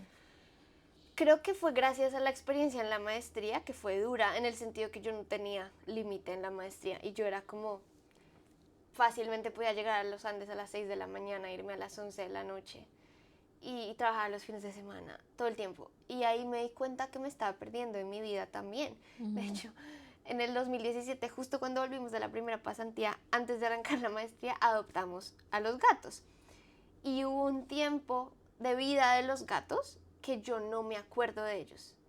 O sea, si tú me preguntas como, ¿te acuerdas del inicio? Sí, ¿te acuerdas? Sí, pero hay una mitad que fueron meses como duros de mi maestría que yo no me acuerdo de los gatos.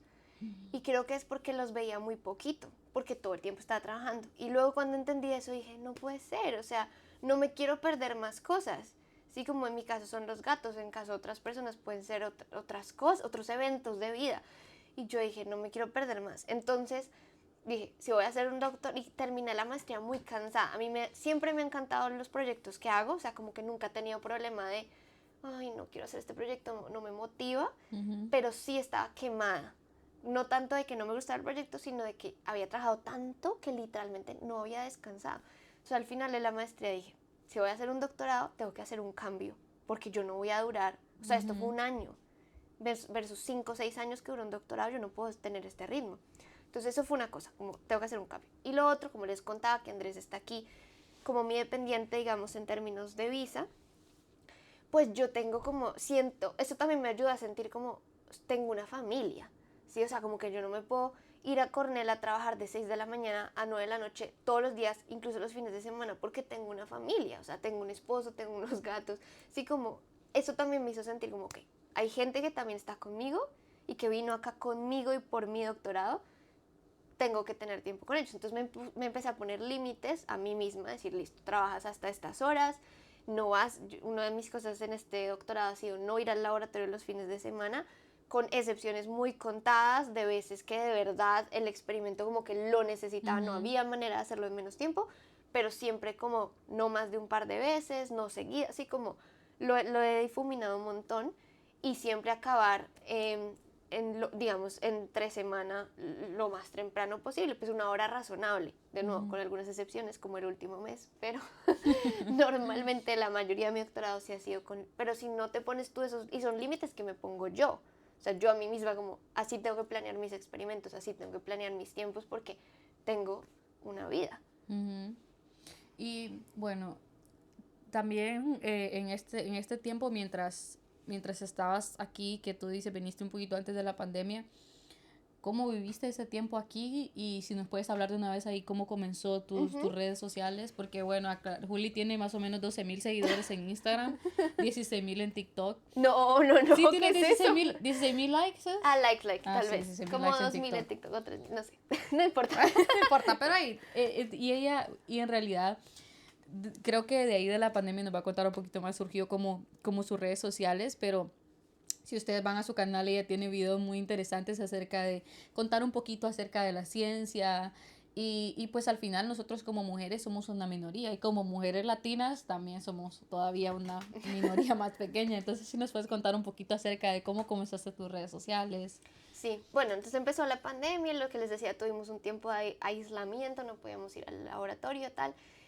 Y en enero del 2021 empezaron ya como a salir las vacunas, ¿no? O sea, pues como desde noviembre y diciembre estaban hablando de las vacunas que iban a salir, sobre todo las de RNA, Pfizer y Moderna. Y en enero, listo, ya las vacunas, primeras personas vacunadas en Estados Unidos. Y para mí vivir eso acá era como, wow, sobre todo por lo que les digo, que me encanta el RNA y el ADN y todo eso. Yo decía, qué nota lo que hicieron con el RNA, lo máximo. Ahí, y luego yo entraba a mi celular y en WhatsApp, yo estaba en un grupo familiar, si son latinos probablemente están en un grupo familiar, Sí. en mi grupo familiar había como 40 personas y estaban ahí hablando de las vacunas y todo el tiempo era con miedo. Entonces mandaban cadenas, eso que reenvían las cadenas, como las vacunas tienen mercurio y las vacunas, o sea, como cosas gravísimas. Y yo decía, no, es verdad. Y cosas como ese RNA les va a cambiar los genes, bueno, 10.500 cosas. Y yo decía, y para mí era un choque de mundos, como mi mundo de ciencia, donde yo digo, esto es lo máximo, me leía los papers, todo lo que había hecho Katalin Karikó, Wisman, todo eso, que ahora son los del Nobel, pero en ese momento no lo eran, entonces la gente no los conocía y yo comparaba eso con esto que están diciendo en WhatsApp y lo que más me afectaba era que mis tíos, de no familia muy grande, muchos tíos, gran distancia entre mi mamá y el mayor, pues mis tíos de 70 y pico de años diciendo que no se querían vacunar porque les daba miedo. Yo decía, no, pero si ellos están en los grupos de mayor riesgo, son los que se tienen que vacunar, más que todo el mundo, pero... Entonces ahí dije, no. Y como que eso me empezó como a carcomer un poquito día a día, yo seguía leyendo y este choque de mundos, entonces le dije a Andrés un día, bueno, yo creo que quiero como hablar de esto, necesito como decirle a alguien lo que pienso. Siento que acá hay mucha desinformación y siento que necesitan es como entender muy fácil qué es lo que hacen esas vacunas. Entonces Andrés me dijo, listo. Me acuerdo muchísimo porque yo le dije, creo que voy a escribir algo y lo voy a poner en mis redes, que eran chiquitas, eran mis amigos, era para mi familia. Y Andrés me dijo, yo creo que un video es más fácil que la gente lo vea y que conecte. Y yo, ok, listo. Y me dijo, si quieres, Andrés pues es músico y es periodista, entonces tiene como toda la experiencia en multimedia. Fue como, si quieres, hacemos un súper video y lo grabamos y no sé qué. Y yo, ay no, yo no tengo tiempo para eso. Y yo, no, yo voy a coger mi celular y me grabo. Y yo literal cogí mi celular, lo puse y si ustedes ven ese video, pues no se ve muy bien porque no hay mucha luz, obviamente el sonido. Bueno, yo no tenía nada, yo solo puse mi celular, me puse los audífonos, organicé mis ideas y hablé como por 8 minutos, realmente fue largo, en español, explicando súper claramente qué era el RNA y cómo lo estaban usando en las vacunas y por qué las vacunas no eran lo que la gente estaba diciendo, básicamente. Y lo mandé a mi familia, en el grupo familiar, dichoso grupo familiar. Y eso fue un 9 de enero, es que no se me olvida. Y básicamente la gente, mis tías empezaron, uy, esto está muy interesante, muy claro, gracias. ¿Lo puedo reenviar a mis amigos? Y yo, sí, reenvíenlo, no sé qué. Bueno, ya se lo empezaron a reenviar. Y entonces pensé, lo voy a poner en Instagram, porque ¿qué daño puede hacer, básicamente? Lo puse en Instagram, de nuevo, para mi pequeño grupo de 100 seguidores, que eran mis amigos, mi familia, tal vez amigos del colegio que no veía hace rato. Y mira, a la media hora, 20 minutos, la gente le estaba dando like, comentar, súper útil, no sé qué. Y me empezaron a escribir amigas del colegio, pues compañeras del colegio que no veía desde que nos graduamos. Básicamente como, Juli, es que tu perfil es privado y si es privado no lo puedo compartir. Entonces, ¿por qué no lo pones público? Y en ese momento creo que todavía en Instagram uno puede ser o público o privado, no es como que puedas poner algunos posts públicos que sí se puede, por ejemplo, en Facebook. En Facebook. Entonces era la decisión de, pongo todo privado, o sea, pongo todo público para que lo puedan compartir. Yo dije, ay, pues sí, voy a ponerlo público por un rato. Puse mi perfil público y me acuerdo mucho porque pandemia, entonces una de las cosas que Andrés y yo hicimos fue como un grupo con amigos que jugábamos videojuegos. Ellos en muchos lugares estaban como en España, en Nueva York, en Bogotá. Y nos sentamos a jugar y yo puse mi celular hacia el lado y el celular vibraba y yo, ¿qué está pasando? Y como a la hora, era un sábado en la noche, miré un montón de notificaciones. Ya al principio pues eran mis amigos y luego nombres que yo no conocía. Obvio, porque la gente lo estaba viendo. En comentarios y notificaciones y yo, ¿qué está pasando? Y Andrés me dijo, creo que te estás viralizando. Y yo, para mí ese concepto era muy nuevo, ¿no? Porque no era muy de redes. Y yo, ok. Y ahí sí, se viralizó muchísimo ese día en Colombia, esa noche, el domingo siguiente se viralizó un montón. Mi mamá me dice al día siguiente, me está llegando tu video en WhatsApp de amigos míos, o sea, como que amigos de ella que no veía hace rato le estaban mandando a ella el video que les había llegado a ellos por otro lado. Y mi mamá, ¿qué hiciste? Y yo, no sé, pero orgullosa, pero un poquito como que miedo. Y a mí me entró un miedo, eso sí, yo tuve mucha ansiedad esos días porque yo estaba segura de lo que había dicho, pero una cosa es decirlo pensando que te van a escuchar tus 10 tíos, a que luego te escuchen miles de personas. Una parte de mí entró como en conflicto, pero sobre todo, esa noche, me escribieron de 3 cadenas de medios en Colombia. Wow. De Caracol Radio, Blue Radio y Red Más Noticias. Básicamente los 3 querían hablar conmigo el lunes.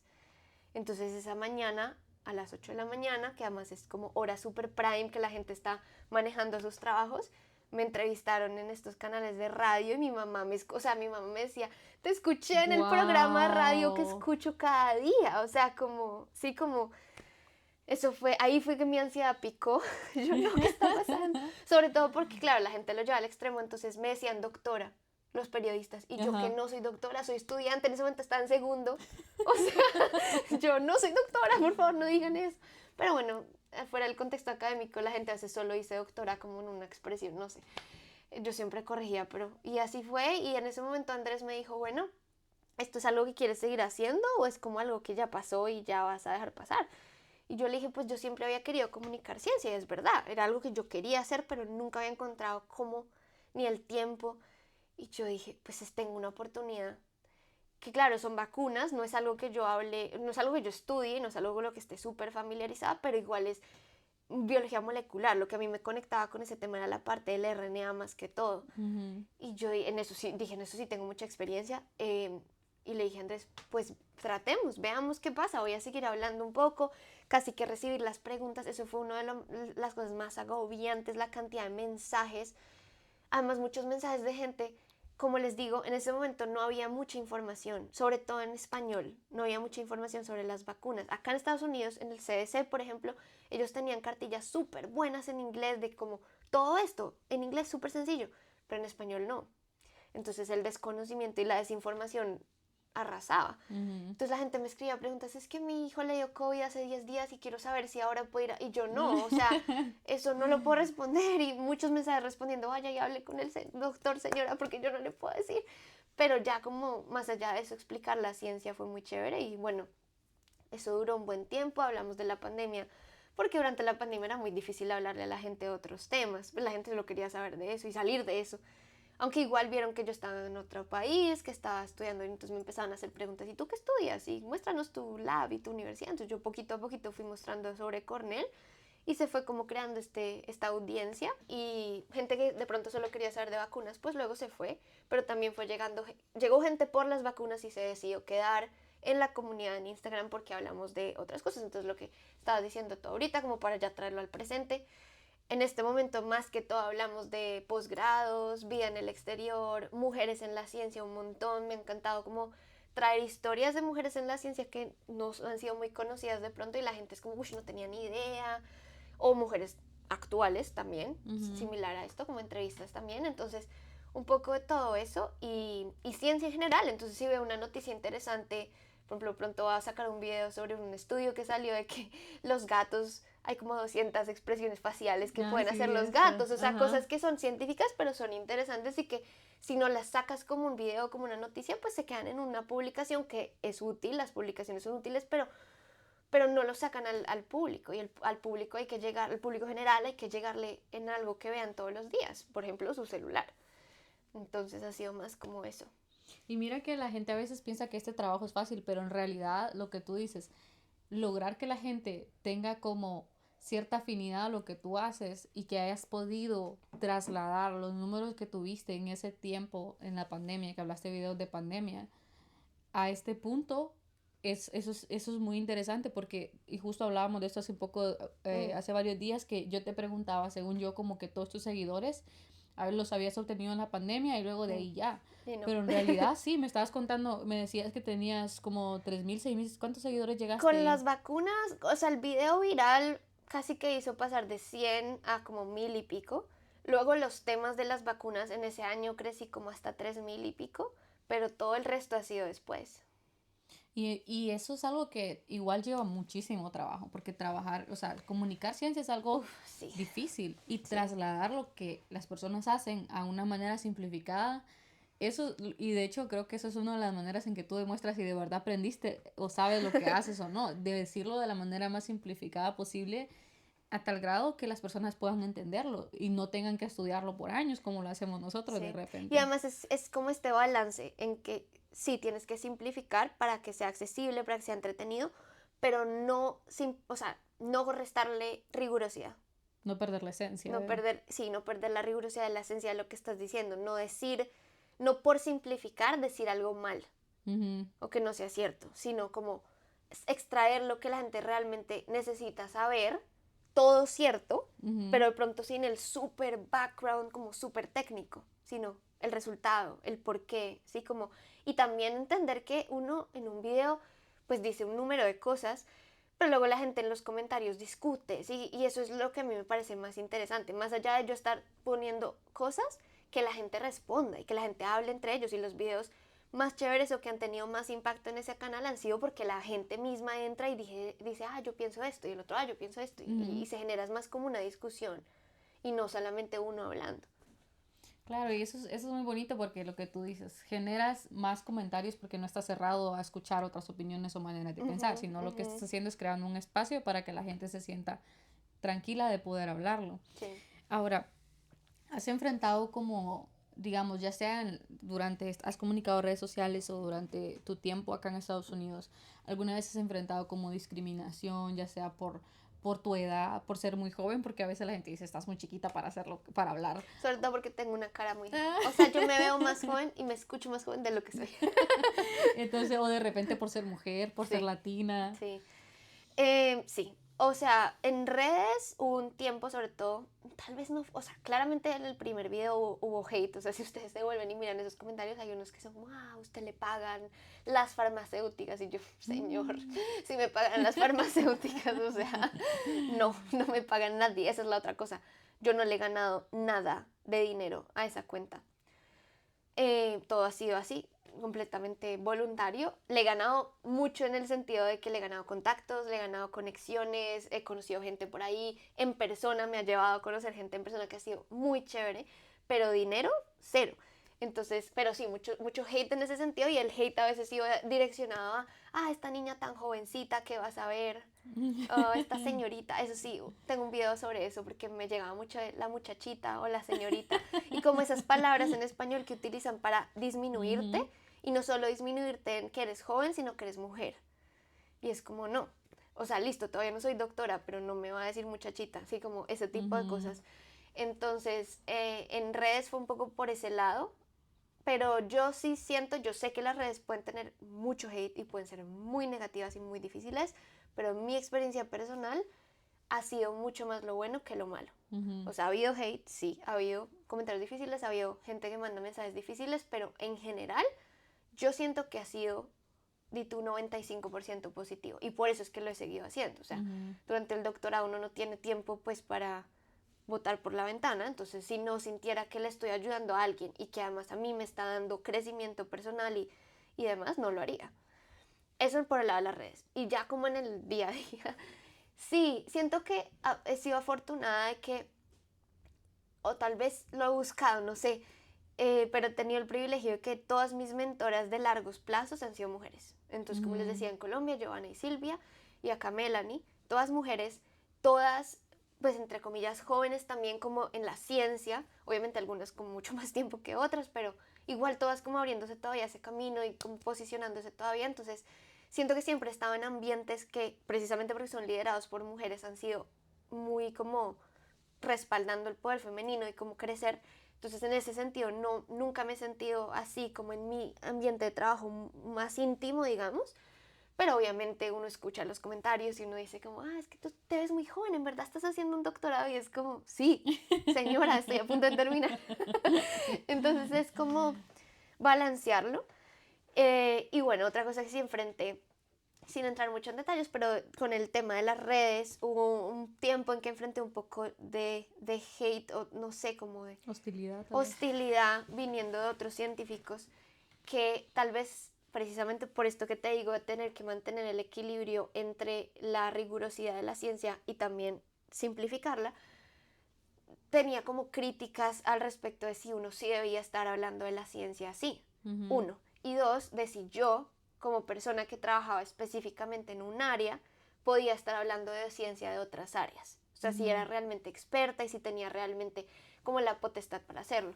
Y no les digo mentiras, me generó bastantes preguntas y como un poco de síndrome del impostor de ¿será que yo sí estoy haciéndolo bien? Pero siempre llegaba a la misma conclusión que era como yo realmente estoy explicando conceptos muy sencillos, o sea, conceptos que yo creo que la gente ya sabe, que la gente aprendió en el colegio, pero o no le interesó, o no se los explicaron bien, o pues chévere, o se les olvidó porque no lo usan en su día a día, pero que ahora en la realidad del mundo los necesitan otra vez. Eso por el lado de los temas que no soy experta en, pero nuevo, la parte muy básica de ellos, y por el otro lado sí ya los temas que pues que sí manejo y que estudio, pues. Entonces, un poco por ese lado, y en ese sentido sí sentí en algunas ocasiones que esa hostilidad o esos cuestionamientos sí venían relacionados a, es que eres muy joven, porque estás hablando de eso si eres muy joven, apenas estás en doctorado, que en mi cabeza era como, a ver, o sea, eso significa que llevo, ¿cuándo fue que dijiste? 24. Año 24, o sea, pero bueno, es por ese lado, sí, Claro. obviamente, y uno siempre tiene que volver al tema. Por eso me gusta tanto las historias de mujeres en la ciencia, porque es como ver todo lo que ellas pasaron, que hay en todas esas historias hay un montón de ejemplos de machismo, de misoginia, entonces es como, Sí. no, tengo pues, que ver eso y seguir. Y volviendo al gusto, algo que tú mencionaste que me gustaría hablar es el síndrome del impostor, que básicamente es estar viviendo algo pero no sentirte que eres capaz o no eres merecedor de lo que Sí. te está pasando o de lo que estás haciendo. Y a veces también como que se relaciona con que tú te sientes menor a esa situación, pues tú sientes que tú no lo mereces. Por ejemplo, a veces me pasa a mí de que siento que no sé qué hago aquí en esta universidad Sí. o cosas así. Entonces, digamos, hay cosas como la que tú estás contando que si te dan unos comentarios a ti te pegan, o sea, a ti te pegan de decir, bueno, quizás esa persona tiene razón, yo no debería estar hablando de esto, pero...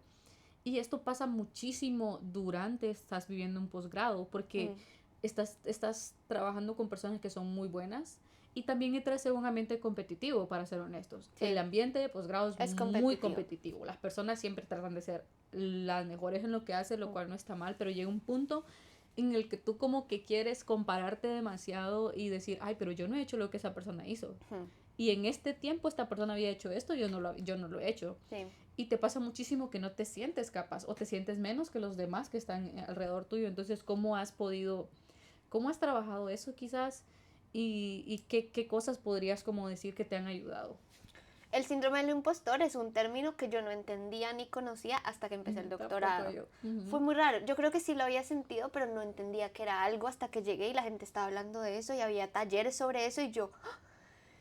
Y creo que lo que me ha servido para eso es como decirme a mí misma, ok, has trabajado todo este tiempo, has hecho todo esto, un poco como recordar como todo lo que has pasado y es como, no, sí tengo por qué estar acá. Y recordarse que uno dice, esto no es fácil, o sea, estar aquí no es como, no te salió en un paquete de cereal, o sea, como que realmente cuesta y cuesta trabajo y es difícil, y si estás acá es porque te lo mereces, entonces como mucho trabajo de decirme eso a mí misma y de algo que me dijo alguien por ahí como en mi primer semestre, me dijo, aprende a aceptar ¿cómo se dice en español esto? Dilo en inglés, yo te digo. Compliments. Los, los cumplidos. Los cumplidos. Exacto. Entonces alguien me decía, aprende a aceptar los cumplidos. Ajá. Que te dan. Como de, tú eres muy buena, ay, qué bueno que hiciste esto. Y uno, no sé por qué, pero automáticamente uno dice, no soy tan buena. O como, no, eso no fue tan difícil. Y él yo me decía, no, aprende a aceptarlo y eso poquito a poquito te va a ayudar. Es muy diferente aceptar que la gente te reconozca algo y tú reconocértelo a ti misma que volverte una persona pedante. No es lo mismo, pero a veces uno lo equipara. Y a veces uno equipara lo que en inglés llaman el self-promotion, que es como entender que uno es bueno y promocionarse a sí mismo, con ser pedante y ser ególatra y ser harto y sí, como no es lo mismo. Entonces, como hacer esa diferenciación en mi cabeza ha servido mucho. Tú puedes ser consciente de tus éxitos, consciente de tus capacidades, consciente de todo tu potencial y al mismo tiempo ser un amor de persona, apoyar a los demás, sí, como que eso no va en contra el uno de lo otro, sí, no es lo mismo, entonces hacer todo ese proceso mental fue importante. Y mira que eso pasa muchísimo también, viene también de nuestra cultura en Latinoamérica, porque nosotros nos enseñan que si nosotros decimos, hice esto, ya suena como presumido, Sí, pero en exacto. realidad es importante incluso hasta para sobrevivir en este mundo y lo aprendes muchísimo también aquí cuando tú haces un currículum, cuando te piden una carta hablando de lo que tú haces, tú tienes que decir, o sea, esto y esto es lo que yo he logrado. Sí. Obviamente hay mucho esfuerzo detrás y quizás hay muchas personas detrás de eso. Por ejemplo, Juli este año se ganó el premio por la mejor presentación en la Sociedad Americana de Fitopatología y fue a presentar su investigación a la reunión general de esta asociación e hizo muchísimas cosas y esas son cosas que pues es importante como ponerlas si te las pide, si tú estás escribiendo como una aplicación, digamos, a algo que tú quieres ganar.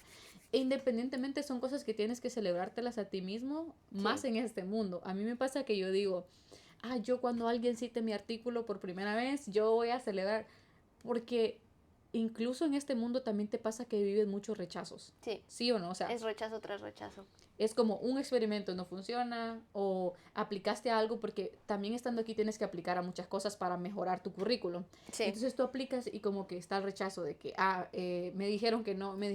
Y entonces si tú no te ves las cosas buenas, literal, tu autoestima se va a O sea, cada uno cuenta las cosas buenas, pero en todo el proceso hay un montón de rechazos.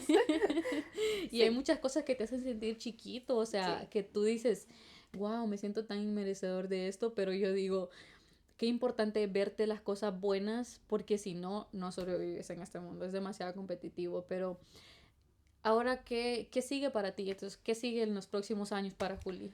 Pues este año entendí que necesito graduarme.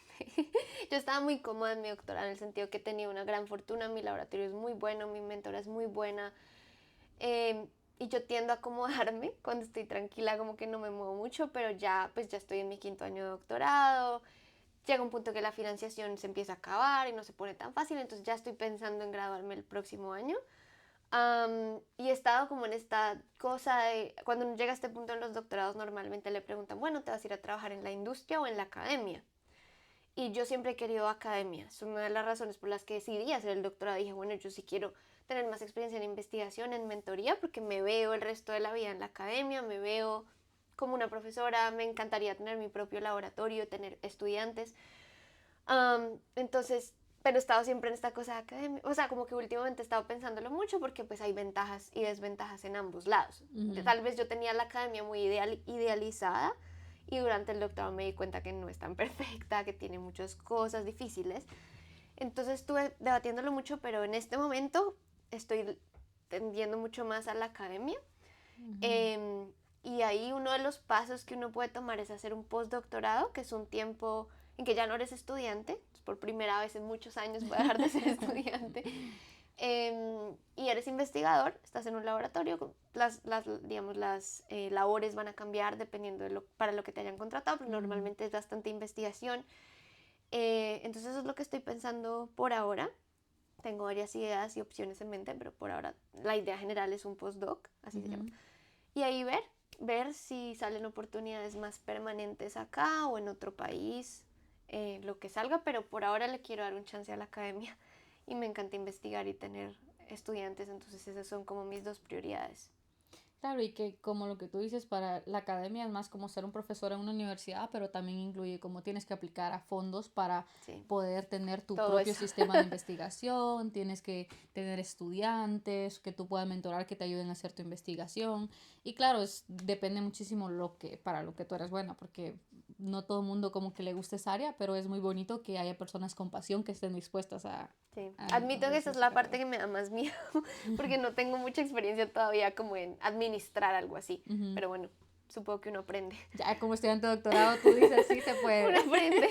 Lo googleamos y listo. Ahí preguntamos, no mentira. Pero sí, sí, al menos siento que si tengo la base de que me gusta investigar y me gusta enseñarle a otras Ujú. personas, pues eso es un buen camino ganado. Y me toca Sí, aprender administración y esas cosas, pero bueno, sí. Juli, qué lindo tenerte hoy. Siento que muchas ha sido gracias. súper bonito. Bueno, si ustedes se preguntan cómo es Juli en la vida real, Así. Juli es así. Así como ustedes la ven en los videos, Juli es muy dulce, es muy tranquila. Nosotros hemos compartido mucho tiempo juntas y es muy bonito como tener a una persona de referencia porque pues yo estoy en mi segundo año, Juli ya va a entrar, ya estás en tu quinto, ¿verdad? Entraste a tu quinto. Y es muy bonito tener a alguien a quien tú puedas ver y decir como, wow, qué bonito, como yo quiero ser como ella, así como cuando yo Oh, crezca quiero lo ser como mismo. ella. Y entonces, y en lo que ustedes ven, pues eso es lo que ella es y en realidad, aparte de cómo es conocida ella en la parte de la comunicación de la ciencia, en el mundo de la fitopatología también es muy conocida Ahí vamos, ahí vamos. y por supuesto sabemos por qué, porque en realidad yo la admiro muchísimo a ella, es muy trabajadora, gente, de verdad que yo la veo trabajando y digo, qué increíble, wow.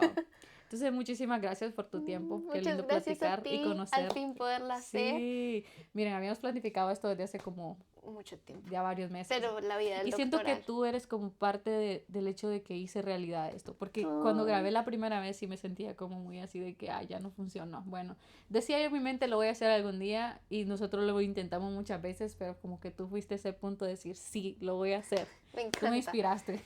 Y es que las Entonces, redes son, lo que te digo, difíciles, pueden ser difíciles, sobre todo empezar, pero yo siento que pueden ser muchísimo más como enriquecedoras y te dan mucho. sí. Y al principio yo decía, "Ah, hay una persona que le gustó". Sí, como que Ajá, sí, ese nivel que sí. yo, una persona en el mundo dice que le gusta esto, ya, estoy Ajá. realizada. Obviamente luego empieza a llegar más gente, pero entonces siempre hay que empezar por algún lugar. Y a mí me hubiera gustado, bueno, menos mal, en la vida me llevó a hacerlo, pero me hubiera gustado que alguien me hubiera dicho antes como, no, sí se puede hacer, porque lo que te digo, yo quería hacerlo, pero me daba miedo, no lo hacía, y bueno, la vida me lo puso ahí, pero me encanta como tu valentía de decir, bueno, lo voy a hacer, y además mucho mejor armado desde el Bueno, ni principio. tanto. Entonces, nada, me encanta y me encanta que, pues nada, empieces a crear tu comunidad y la gente empiece a ver las otras entrevistas que vendrán. Sí, igual, espero que disfruten este tiempo. La verdad es que, y yo le decía a Juli, yo de chiquita a mí me decían, mis profesores siempre me decían que soy muy preguntona. Una vez hace varios años me encontré una profesora y me dijo, y ya dejó de ser tan preguntona. Y yo, no, todavía no. Y por eso es que me gusta este ambiente porque amo conocer a las personas. Y por ejemplo, yo te conocía, pero yo sabía que había un poquito de ti que yo iba a conocer aquí. Sí, Y entonces me encanta tener esa oportunidad de preguntarte todo lo que yo quiera, decirte, ay, esto y esto, porque pues nos acerca mucho también sí, y siento que hemos creado una conexión muy bonita y que el conocernos solo va a llevar a que eso aumente. sí, sí, sí. Entonces, estoy muy contenta, no sé si hay algo más como que tú quieras decir o algún consejo que quieras dar. No, pues que si algo de esto como que resonó en su cabeza o les generó más preguntas, pues dejen mensajes, comentarios, escríbanle a Kenzie en sus nuevas plataformas. También son muy bienvenidos en mis redes, que están como EpiPlanPath, ahí Ujú. lo podemos escribir, en Instagram y en TikTok, y bueno, en Twitter también. O X. No he Yo podido X, yo. acostumbrarme. Y cualquier cosa, en verdad, nos encanta hablar de esto. De hecho, hablamos Sí. mucho más de lo que debíamos. Entonces, pregunten, dejen mensajes. Y sí. Sí, si ustedes tienen preguntas o dudas, de repente también hacemos una segunda parte hablando de dudas que ustedes tienen o preguntas que le gustaría hacerle a Juli. Muchísimas gracias por Muchas tu gracias tiempo y a tu ti. espacio. Espero que a ustedes también les guste, que tengan un buen día, noche, en el momento en que lo vean y muchas gracias. Bien, lo hicimos, no lo puedo creer, se logró. Ay, Gracias, gracias. Y me gracias, encantan gracias. los podcasts porque la gente se puede sentar. Es largo, pero la gente se puede sentar. Yo Claro. escucho como 5 podcasts al día porque estoy trabajando todo el Yo, día. por ejemplo, soy mucho de ponerlo en YouTube. Yo abro mi YouTube. Ajá. Yo abro mi YouTube y es como, ay, como